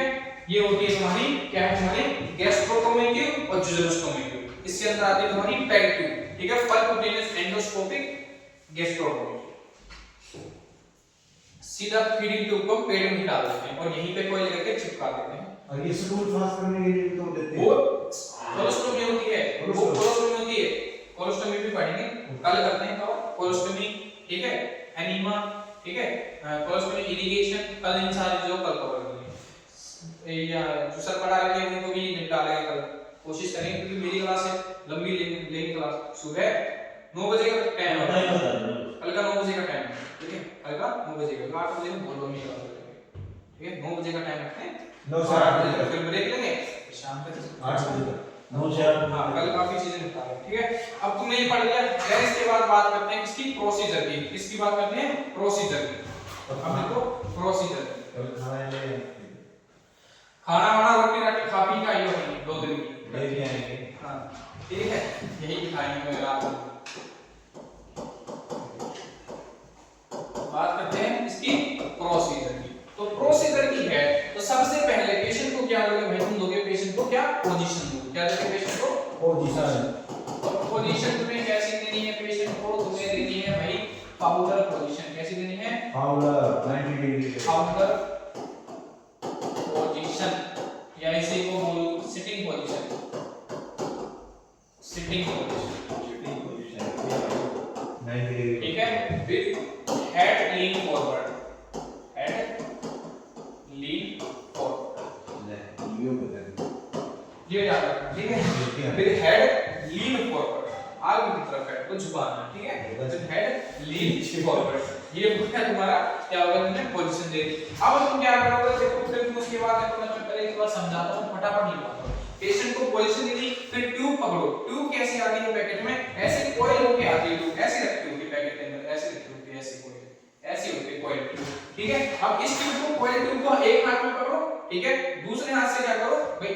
पहली बात तो 2 नर्सिंग ऑफिसर चाहिए, यानी कि एक आपके साथ आपका सपोर्टर चाहिए जो आपको सपोर्ट करे, हेल्प करे प्रोसीजर में। ग्लव्स सबसे पहले सर्जिकल ग्लव्स डालो, स्टेराइल ग्लव्स होने चाहिए। फिर हमने ट्यूब निकाली, ठीक है, ट्यूब एक हाथ में ली, कॉइल ट्यूब एक हाथ में पकड़े, दूसरे हाथ में क्या करेंगे? जेली लेंगे, जो कि दूसरा बंदा डालेगा, ठीक है, जेली डलवाएंगे, फिर ट्यूब को थोड़ा लुब्रिकेट करेंगे।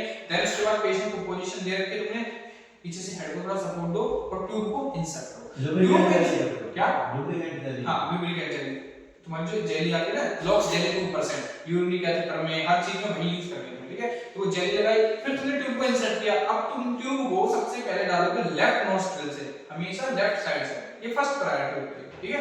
लेफ्ट जेली इसमें भी यूज होती है, इसमें अल्ट्रासाउंड हाँ वो जो जेली वही होती है, सब में वही जेली होती है, ठीक है। बस ये है कि जो अल्ट्रासाउंड वाली जेली होती है ना वो थोड़ी डिफरेंट होती है, उसमें तुम इस जेली का यूज कर सकते हो लॉक्स 2% का।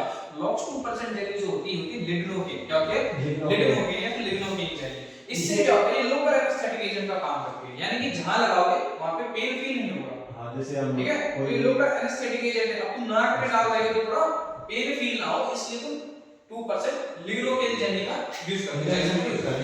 क्या इंजेक्शन होता है, हां इंजेक्शन भी होता है एनेस्थीसिया ऊपर जो सुपरफिशियल जब भी तुम वो करते हो ना ये सीवीपी लाइन वगैरह डालते हो पेशेंट को, सेंटर कैथेटर वगैरह डालते हो, तो उसी से तो पहले सुन करते हो, सूचर लगाते हो, उससे लिग्नोकेन का इंजेक्शन लगाते हो, दो करी फिर उसके बाद सुपरफिशियल लेयर है उसको। हां ठीक है। अब बात करते हैं, तुमने कॉइल कर लिया, फिर तुमने लुब्रिकेशन किया ट्यूब को, और फिर तुमने इंसर्ट की, कहां से करोगे लेफ्ट नोस्ट्रिल से करोगे, फर्स्ट प्रायोरिटी है। जैसे ही तुम्हारी ट्यूब ओरोफैरिंक्स तक पहुंचे, कहां पहुंचे तुम्हारी ओरोफैरिंक्स तक पहुंचे, फिर क्या करना है तुम्हें, एक पॉज लेना है।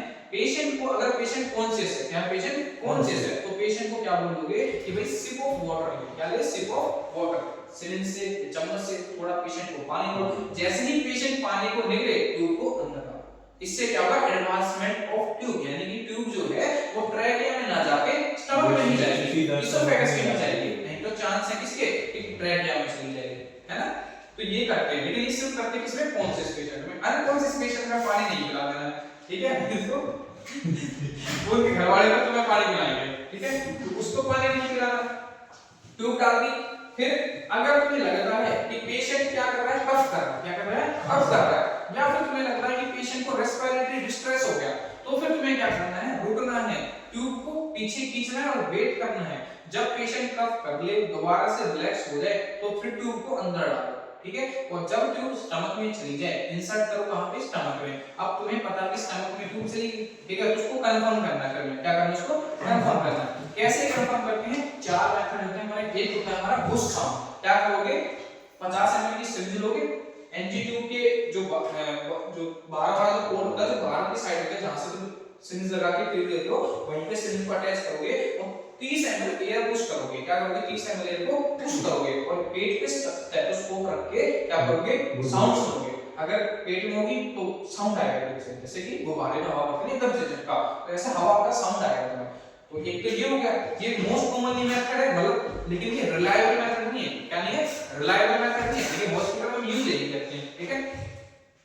दूसरी चीज तुम कर सकते हो एक्सरे, पेशेंट का कर लो एक्सरे, और एक्सरे क्या है तुम्हारा कंफर्मेटिव टेस्ट है। क्या है, कंफर्मेटिव टेस्ट है, गोल्ड स्टैंडर्ड एब्सोल्यूट टेस्ट है, ठीक है, कि हां भाई ट्यूब सही है, वो कंफर्मेटिव टेस्ट है, ठीक है। तीसरा तुम क्या कर सकते हो, तुम एस्पिरेट कर सकते हो गैस्ट्रिक कंटेंट को। अब तुमने ट्यूब पेट में डाली तो 50 ml से अटैच करो और बाहर खींचो, तो पेट में जो कंटेंट होगा वो बाहर आएगा, है ना। एस्पिरेट करोगे, फिर उसका पीएच चेक कर लो, क्या कर लो, पीएच चेक कर लो। अगर एसिडिक पीएच है, इसका मतलब स्टमक नहीं है, बिकॉज़ स्टमक जो है वो हाईली एसिडिक नेचर होता है, वहां का पीएच जो है वो एसिडिक होता है, 3.5 से 4 के बीच में होता है, ठीक है। तो पीएच देख के पता कर सकते हो। चौथा कर सकते हो तुम एयर बबल देख के। अब तुमने जो ट्यूब डाल दी, तो जो बाहर वाला जो एंड है ट्यूब का, उसको एक बाउल में पानी भरो, उसमें डालो। अगर बुलबुले उठे, बबल्स उठे, तो इसका मतलब है कि वो कहां पे है, ट्रैकिया में हवा आ रही है बाहर, तो है ट्रैकिया में। और अगर बबल नहीं आ रहा, इसका मतलब है कि वो पेट में। ये चार मेथड हो गए। अब फटाफट लिख लो, साथ के साथ लिखते चलना, समझाने की जरूरत नहीं पड़ेगी। जैसे सर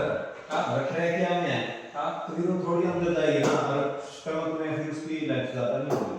क्या मान लीजिए अगर ट्यूब ट्रैकिया में गई ना, ट्यूब ट्रैकिया में गई, तो ना तो कोई गुस्सा आएगा, समझे, क्योंकि ट्रैकिया में जगह नहीं है ना, हवा भरोगे कहां जाएगी वो हवा, जगह नहीं है। नहीं है, जैसे हमारी 20 mm की ट्यूब है, अगर ट्रैकिया में गई तो 20 mm की जाएगी, और स्टमक अगर वो स्टमक में गई तो इतनी पूरी, क्योंकि जो पूरी जाएगी यार, हमारे जो एनजी ट्यूब की लेंथ होती है 30 इंच होती है। कितनी होती है, 30 इंच होती है, 30 सेंटीमीटर होती है, 30 सेंटीमीटर की हमारी होती है ट्यूब होती है, ठीक है। उसमें से क्या करते हैं 70 सेंटीमीटर तो 70% पार्ट तो उसका अंदर रहता है ट्यूब का और 30% पार्ट आपका बाहर रहता है। तो 70% जब तुम इंसर्ट कर देना तो अगर वो ट्रैकिया में चला गया तो भी तुम नहीं समझ पाओगे कि वो ट्रैकिया में गई है स्टमक में गई है।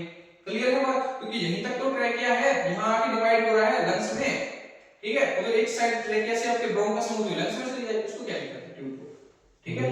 तो ये है और यही हमारा स्टमक है, देखो स्टमक में तो यही है, ये स्टमक है और यही आपके लंग्स होते हैं, ठीक है। तो चली जाएगी आपके ट्रैकिंग में, आपको पता नहीं चलेगा, पता तो चलेगा तो तुम टेस्ट करोगे, चेक करोगे, है ना, बुश साउंड करोगे। तो ये हो गया तुम्हारा फाउलर पोजीशन दे दी। फिर क्या करो, कोई अब फटाफट लिख लो। फिर क्या करो, बॉयल करो ट्यूब को एंड आप प्लेस करो, लगा दो place boil tube in hand. फिर क्या करो, लुब्रिकेशन करो, लुब्रिकेशन एंड क्या करो, इंसर्ट द ट्यूब, ठीक है। और इंसर्ट कहां करनी है भाई, नोस्ट्रिल में। कहां पे, नोस्ट्रिल में। और फर्स्ट प्रायोरिटी है आपका लेफ्ट नोस्ट्रिल।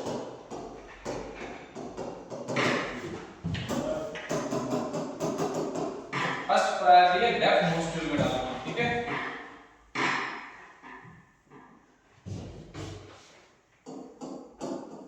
अब क्या करो, इंसर्ट करो ट्यूब को टिल ओरोफेरेंस, ठीक है। फिर यहाँ पे क्या लो, एक छोटा सा लो पॉज, और जब पॉज लोगे तब क्या करना है, लाइन को क्या करो, ऊपर करो भाई, sips of water, sips of water to advancement of tube,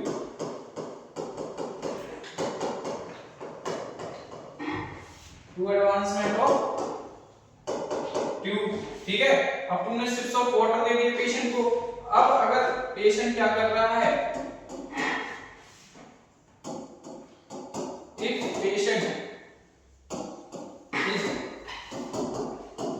patient is on respiratory distress, respiratory distress, ठीक है। ध्यान देंगे, या तो क्या कर रहा है, कफ कर रहा है, या फिर वो क्या कर रहा है, स्नीजिंग कर रहा है, ठीक है। तो क्या करो,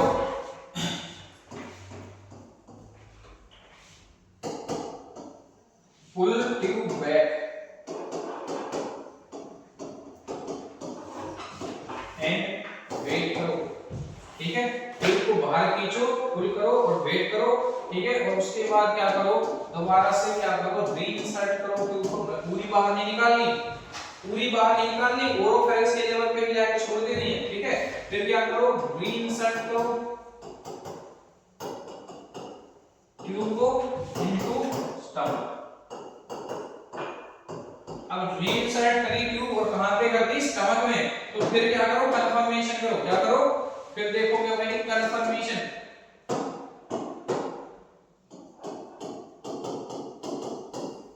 कंफर्मेशन। अब कंफर्मेशन कैसे चेक करनी है, तो देखो मेथड बताया थे, फटाफट लिख लेना।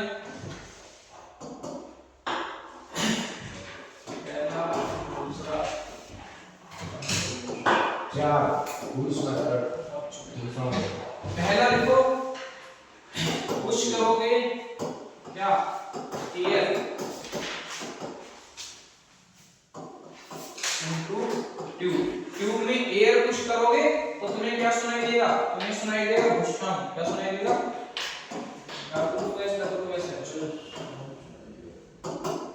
तुम्हें सुनाई देगा पुश साउंड।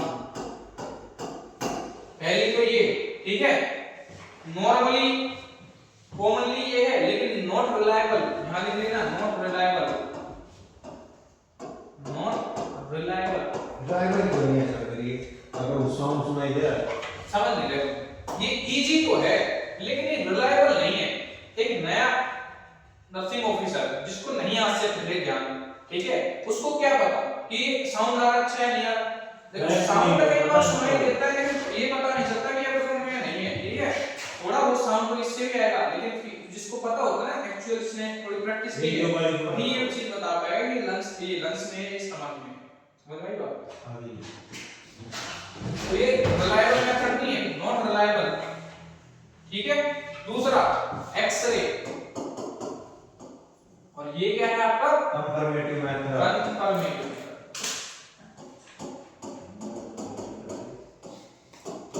हमारा ये जोश देख के अच्छा लगता है।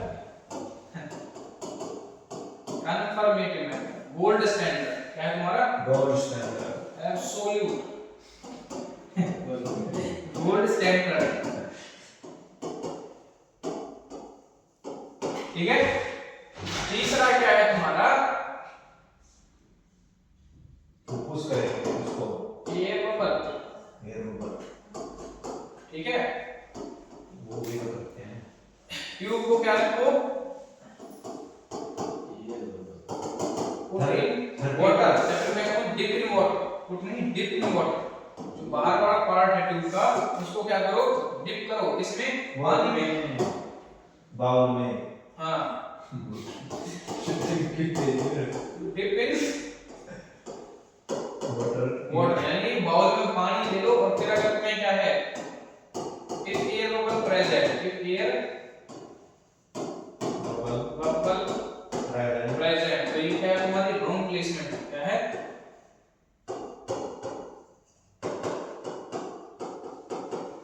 Wrong placement. क्या है तुम्हारी? रॉन्ग प्लेसमेंट, यानी गलत है। लास्ट है तुम्हारा, क्या करो? एस्पिरेट करो, एस्पिरेट करो gastric content. Gastric content, if gastric content और चेक करो पीएच। ठीक है। कैसे चेक करेंगे? अरे भाई कैसे चेक करते हैं? लेबोरेटरी में भेजो, गैस्ट्रिक कंटेंट को बताएंगे पीएच चेक करके। ठीक है। चेक करो पीएच, अगर क्या है लेस देन 3.5 से 4 तक क्या होगा। ठीक है। ठीक है। 4 और 3.5 के बीच में अगर आपका गैस्ट्रिक कंटेंट है, मतलब क्या है? Confirmation. Right. Most commonly use कौन सा आता है? Air bubble. ये होता है उस साउंड वाला ना। सबसे ज्यादा यूज ये करते हैं। ठीक है। क्योंकि वो तो इजी है ना, लेकिन ये रिलायबल नहीं है। ठीक है। यूज सबसे ज्यादा करते हैं। कंफर्मेटिव क्या है? एक्सरे। और एक्सरे कंफर्मेटिव क्यों है तुम्हारा? इसका रीजन बता देता हूं। Okay, we can see where it is. Where is it? अंग्रेज रुक जा, सुन ले, सुन ले, मेरे को तो इंग्लिश ही हमारी सुन ले भाई।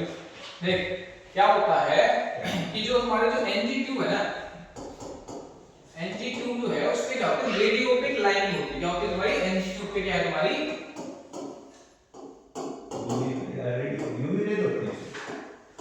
अरे रेडियोपिक की लाइन होती है। क्या होती है? रेडियोपिक की लाइन। ये लाइन होती है एक्सरे में विजिबल होती है।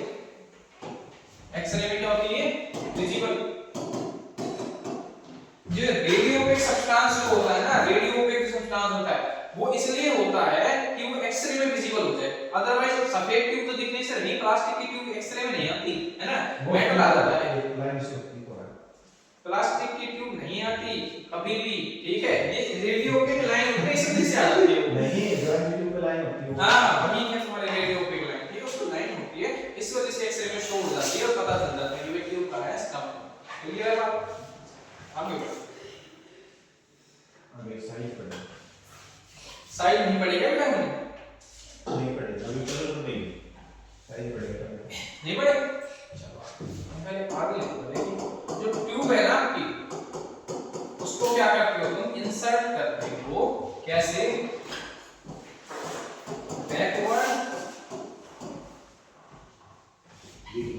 भाई ये बैकवर्ड है ट्यूब बैकवर्ड स्पेलिंग गलत लिख रहा हूं मैं। बैकवर्ड ये सही है, ये तो सही है जी। पक्की बात? हाँ जी। ठीक है। Backward and downward direction. पक्की बात? मुझे गलत क्यों लगती है? ये उधर में होगा। ये सही स्पेलिंग डाउनवर्ड यस सर। है। Okay sir. आप तो हम बैकवर्ड और डाउनवर्ड डायरेक्शन में क्या करते हैं? एनजी ट्यूब को इंसर्ट करते हैं। क्लियर है बात? ये चीज याद रखना। ये क्वेश्चन का एग्जाम के क्वेश्चन चलिए लिख रहा हूं, सारी लाइन एक छाट छाट लिख रहा हूं। ठीक है। ये बैकवर्ड और डाउनवर्ड डायरेक्शन में क्या करते हैं? एनजी ट्यूब को इंसर्ट करते हैं। क्लियर है बात? अब बात कर लेते हैं इसकी साइज की, है ना। साइज रहेगा हमारा, है ना। साइज की बात करते हैं पहले। चलो भाई लिखो साइज। साइज देखें या पहले तो एक बात बताओ जी, अगर हम फाउल पोजीशन देंगे इंसर्ट करें तो कितनी देर तक फाउल पोजीशन में रखेंगे उसको? इंसर्ट हो जाएगा बस ये डेटा हो। ठीक है, पहले से पहले लिख लो लेंथ। क्या सही है लिखो वाले साइड में पहले लिख लो लेंथ। तो जो इसकी जो लेंथ होती है वो कितनी होती है 30 सेंटीमीटर। अब 30 सेंटीमीटर इंच होती है भाई मैं कह रहा हूं इंच होती है वो होती है इंच में इंच 30 इंच कितनी है इंच। ठीक है 30 इंच की क्या होती है हमारी लेंथ होती है, जिसमें से क्या है हमारी 70% क्या रहेगी आपकी इनसाइड और 30% आउटसाइड।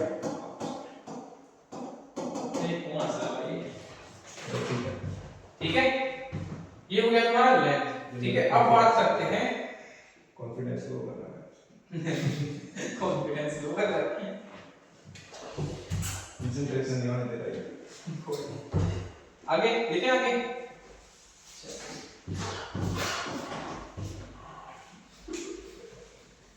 क्या हुआ भाई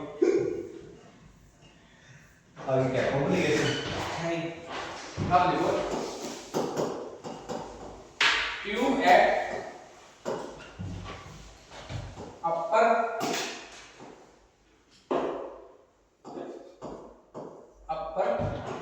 gastro oesophageal sphincter. Oesophageal sphincter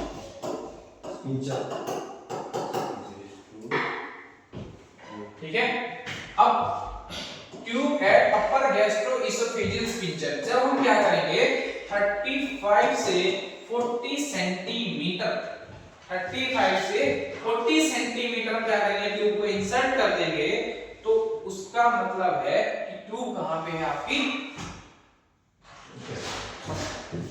ये स्टमक ये माउथ थोड़ा ऐसा ही आएगा ना मुंह से डाली और ये तुम्हारा ये यहाँ पे क्या है तुम्हारा स्टमक है, सपोज ये तुम्हारा क्या यहाँ पे स्टमक है। ठीक है, ये तुम्हारी इसोफेगस है यस जी, और ये तुम्हारा इसोफेजियल जंक्शन है जहां तुम्हारी इसोफेगस स्टमक में अटैच हो गई है। यहाँ पे तुम्हारा कार्डियक स्पिंचर होता है ना, कार्डियक स्पिंचर होता है। तो यानी कि हम अगर 35 से 40 सेंटीमीटर एनजी ट्यूब जब इंसर्ट करते हैं तो इसका मतलब है कि आपका जो एनजी ट्यूब का जो एंड पार्ट है ना ये कहां है आपका गैस्ट्रो इसोफेजियल जंक्शन है। ठीक है, ये बात क्लियर है। अच्छा, अब दूसरा है भाई इसी में लिखना सेकंड है ट्यूब आपकी जो है tube at body part of stomach, body part of stomach. ठीक है, tube at body part of stomach. तुमने क्या किया 50 सेंटीमीटर कितनी कर ली 50 सेंटीमीटर का तुम ट्यूब को क्या करोगे इंसर्ट कर दोगे, तो तुम्हारे ट्यूब का जो टिप पार्ट है एंड पार्ट वो कहां चला जाएगा आपका body part of stomach.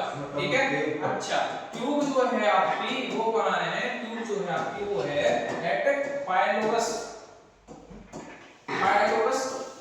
Part of stomach.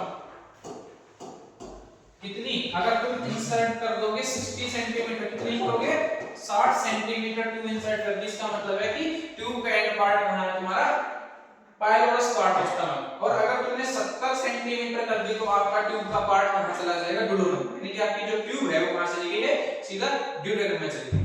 Clear है। पाइलोरस पार्ट कौन सा होता है? पाइलोरस पार्ट तुम्हारा 50 मिलीमीटर देखो क्या है बॉडी फंडस और ये तुम्हारा सबसे लास्ट पार्ट है ना पाइलोरस पार्ट जहां से फिर डुओडेनम से अटैच होता है ना, तो जो सबसे हार्ड जो आपका जो स्टमक का सबसे नीचे वाला पार्ट होता है वो होता है पाइलोरस पार्ट। ठीक है, स्टमक की एंट्री क्या स्टमक की एंट्री एंट्री नहीं, जहां स्टमक खत्म होने वाला होता है जो सबसे नीचे वाला पार्ट होता है ना वो होता है स्टमक का पाइलोरस पार्ट। लेकिन ये तो ट्यूब एट बॉडी ये पार्ट ऑफ स्टमक के ऊपर तो 50 सेंटीमीटर वाली 50 सेंटीमीटर तो में तो चला जाएगा तुम्हारी जो ट्यूब है वो कहां पे बॉडी में बॉडी पार्ट ऑफ स्टमक तक है। और अगर तुमने 60 सेंटीमीटर तक इंसर्ट कर दिया इसका मतलब कि तुम्हारे स्टमक के पार्ट है चार, ये तीन पार्ट है स्टमक के, चार नहीं तीन पार्ट प्लस बॉडी और तुम्हारा पाइलोरस। ठीक है। ऊपर वाला जो होता है तुम्हारा वो होता है तुम्हारा बॉडी, ये स्टमक है ऐसा पूरा, बॉडी से फंडस, ये बॉडी पार्ट हो गया तुम्हारा, ये तुम्हारा बीच में हो गया तुम्हारा फंडस और लास्ट वाला जो है वो पायलस पार्ट है, ठीक है। तो ये तुम्हारा पार्ट है स्टमक के, ओके क्लियर। और 70 सेंटीमीटर इंसर्ट कर दी तो मतलब क्या है तुम्हारा एनजी ट्यूब कहां से लेगी तुम्हारी ड्यूडेनम, ठीक है। पायलस से जो अगला पार्ट होता है कौन सा होता है तुम्हारा ड्यूडेनम होता है, क्लियर है ये बात, आगे बात समझ में। अब देखो साइज कैसे मेजर करते हैं, क्या करते हैं measure, how to measure size, तो तुम यहां लिखो, अभी लिखो मेजर, मेजर कैसे करोगे साइज ऑफ एनजी ट्यूब, ठीक है। एनजी ट्यूब के साइज को मेजर कैसे करते हैं, तो याद रखो मेजर करते हैं tip of nose two ear lobe, then 1 to 2 centimeter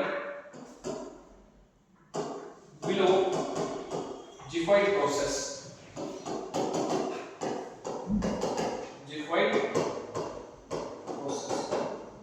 ये तुम्हारा क्या है मेजरमेंट का स्टार मार्क करके याद कर लेते हैं, यही आता है बार बार, ठीक है, कि how to measure NG tube size. तो साइज कैसे मेजर करते हैं एनजी ट्यूब का, नाक पे लगाओ फिर कान पे लगाओ और कान के पीछे से ऐसे घुमाओ, ठीक है, और फिर लेके जाओ जिफॉइड प्रोसेस तक, स्टमक तक नाप लो, ठीक है।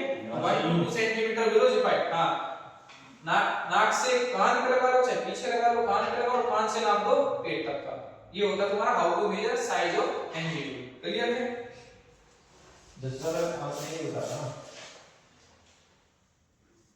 23 इंच, और न्यूनेट्स में कितनी लेंगे, न्यूनेट्स में कितनी, ये तो इंसर्ट करने का फॉर्म बता दिया साइज, न्यूनेट्स का, हां सबका, और फिर उसको साइज तो एक ही होता है, देखो ट्यूब का साइज एक है, ठीक है, ट्यूब का साइज एक है, ठीक है, लेकिन क्या है कि तुम्हें इंसर्ट कितनी करनी है, समझ में आई बात। अब अडल्ट का मतलब तो देखो बहुत आदमी लंबे के होते हैं, 6-6 फुट के भी होते हैं, तो उनका साइज कैसे नापना है, तुम्हें कितनी इंसर्ट करनी है, एनजी ट्यूब ली लगाओ नाक से कान पे और पेट तक, तुम्हें पता चल जाएगा कि इतनी इंसर्ट करनी है, ठीक है।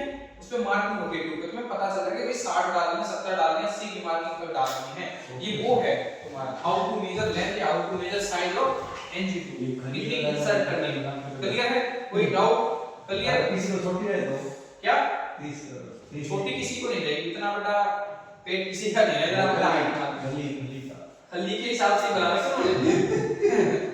उन्हें पता था कभी खली भी आएगा, इसलिए उन्होंने पहले ही हिसाब से बना रखे थे, ठीक है। चलो अब देखो साइज ऑफ एनजी,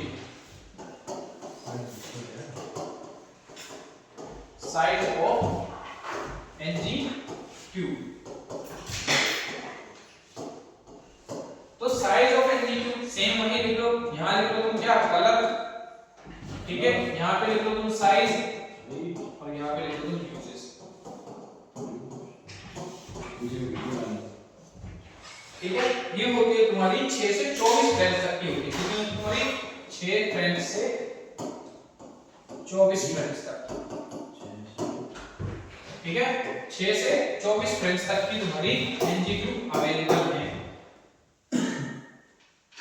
ठीक है। एनजी ट्यूब तुम्हारी 6 से 24 फ्रेंच तक अवेलेबल है, ठीक है। तो सबसे पहले जो तुम्हारी वो क्या है तुम्हारी लाइट ग्रीन, क्या है तुम्हारी लाइट, इसकी कोई वो है क्या सर, क्या ट्रिक, हाँ लाइट ग्रीन है, फिर तुम्हारी है ब्लू, फिर तुम्हारी है ब्लैक, फिर तुम्हारी है व्हाइट, फिर तुम्हारी है ग्रीन, फिर तुम्हारी है ऑरेंज, फिर है तुम्हारी ऑरेंज के बाद है तुम्हारी रेड, फिर है तुम्हारी येलो, फिर होगी तुम्हारी वायलेट और फिर लाइट ब्लू, वायलेट की बाद लाइट ब्लू है हमेशा, वायलेट फिर है तुम्हारा लाइट ब्लू, क्लियर। अब ट्रिक तो इसमें क्या ही है, इसमें ऊपर जी नहीं है, ठीक है, तो उस ट्रिक में से गर्ल को काट लेना, बाकी सारी सेम बना लेना, कहां तक वाई तक, ठीक है, और वी और एल को ऐड कर देना, ठीक है, अपनी तरफ से कुछ भी, क्लियर। बाकी ट्रिक वही है, सब में सेम कलर होते हैं, ठीक है। मैं आपको बता दूं 14 नंबर का ग्रीन कलर हमेशा यूनिवर्सल है, ग्रीन कलर जिसे 14 नंबर होता है, ठीक है। ग्रीन कलर, ट्रांसमिशन में कुछ तो ग्रीन कलर तो अरे केमिकल की बात नहीं कर रहा मैं, ट्यूब्स की बात कर रहा हूँ, ठीक है। चाहे तुम्हारी एनजी ट्यूब वो भी पढ़ ली तुमने, एनजी ट्यूब में भी सेम कलर, ठीक है। तुम्हारी सक्सिन में भी सेम 14 की ग्रीन थी, है ना। तो ये यूरिक एसिड में तुम्हारा जो होता है ना 14 का वो ग्रीन होता है, ठीक है। तो ग्रीन कलर ये जो है ना 14 के लिए वो है। अब इसमें देखो भाई पहली तुम्हारी कितने की 6 की, फिर 8 की, फिर 10 की, फिर 12, फिर भाई 14, फिर 16, फिर 18, फिर 20, फिर 22 और फिर 24। बोल गया, ठीक है। फ्रेंच लगा लेना, हमेशा साइज इसमें रहेगा फ्रेंच में।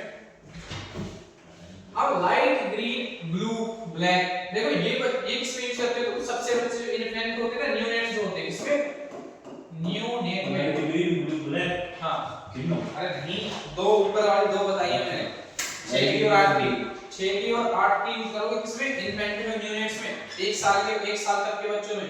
8 की और 10 की किसमें यूज करोगे? चाइल्ड में यूज करोगे, 8 की और 10 की, ठीक है। इसकी 8 की और 10 की यूज करते हो किसमें? चाइल्ड में यूज करते हो, छोटे बच्चे होते हैं, ठीक है। 8 की, 10 की और 12 तक की ये तुम यूज करते हो किसमें? चाइल्ड में, हां। और 12 से 16 तक की तुम यूज करते हो किसमें? अडल्ट में, ठीक है। एनजी ट्यूब का जो साइज है वो डिपेंड करता है कि तुम किस पर्पस के लिए यूज कर रहे हो, क्या कर रहे हो, किस पर्पस के लिए यूज कर रहे हो। अगर तुम कर रहे हो किसके लिए? फीडिंग के लिए, देखो अगर तुम कर रहे हो किस चीज के लिए, नीचे लिख देना अलग लाइन में, अगर तुम कर रहे हो किसके लिए? फीडिंग के लिए, तो मोस्ट कॉमन जो होती है ना फीडिंग के लिए फॉर अडल्ट, वो होती है तुम्हारी 12 से 14, ठीक है। हम हमेशा 12 से 14 की ही यूज करते हैं। अगर मैं कहूं भाई स्टमक डीकंप्रेशन के लिए तो करते हैं 14 से 16, ठीक है, या 14 से 18, ठीक है। अगर मैं कहूं किस लिए कर रहे हो तुम यूज स्टमक को डीकंप्रेशन के लिए, या फिर तुम कर रहे हो किसके लिए? लवाज के लिए, किसके लिए यूज कर रहे हो? गैस्ट्रिक लवाज के लिए जब तुम यूज करते हो तो तुम करते हो कितनी? 14 से 18 फ्रेंच की यूज करते हो गैस्ट्रिक लवाज, है। अडल्ट में भाई, अडल्ट में, चाइल्ड में तो यही करनी, इतनी बड़ी ना करी होती बच्चे की, ठीक है। एक नाम कितनी पाइप, ठीक है। तो ये हो गया आपका। अब देखो ये लिख लिया, ये यूज नहीं होती क्या? ये एनजी की इतनी बड़ी नाक तो किसी की नहीं बना दी है में से, वो तो फिर जितनी एडवांस की था। अब बात करते हैं इसकी। देखो अगर हम क्या कर रहे हैं, एनजी ट्यूब जब हम यूज करते हैं ना, एनजी ट्यूब, एनजी सक्शनिंग के लिए जब हम यूज करो, इसलिए सक्शनिंग के लिए, भाई स्टमक डीकंप्रेशन के लिए यूज कर रहे हो, उसमें सक्शन लंबे कनेक्ट कर एनजी ट्यूब को। तो जब एनजी ट्यूब सक्शनिंग के लिए यूज करते हैं तो यहां लिखो एनजी सक्शनिंग। अब भाई जब एनजी को सक्शनिंग के लिए यूज करते हो ना, तो पेशेंट में दो कॉम्प्लिकेशन देखने को मिलती हैं, एक इलेक्ट्रोलाइट इंबैलेंस देखने को मिलेगा और दूसरा देखने को मिलेगा मेटाबॉलिक एल्कलोसिस, ठीक है। तो एनजी सक्शनिंग वाले पेशेंट में क्या होता है, तुम्हारा जो एनजी सक्शनिंग वाले जो पेशेंट हैं उनमें क्या देखने को मिलती है? दो कॉम्प्लिकेशन देखने को मिलती है।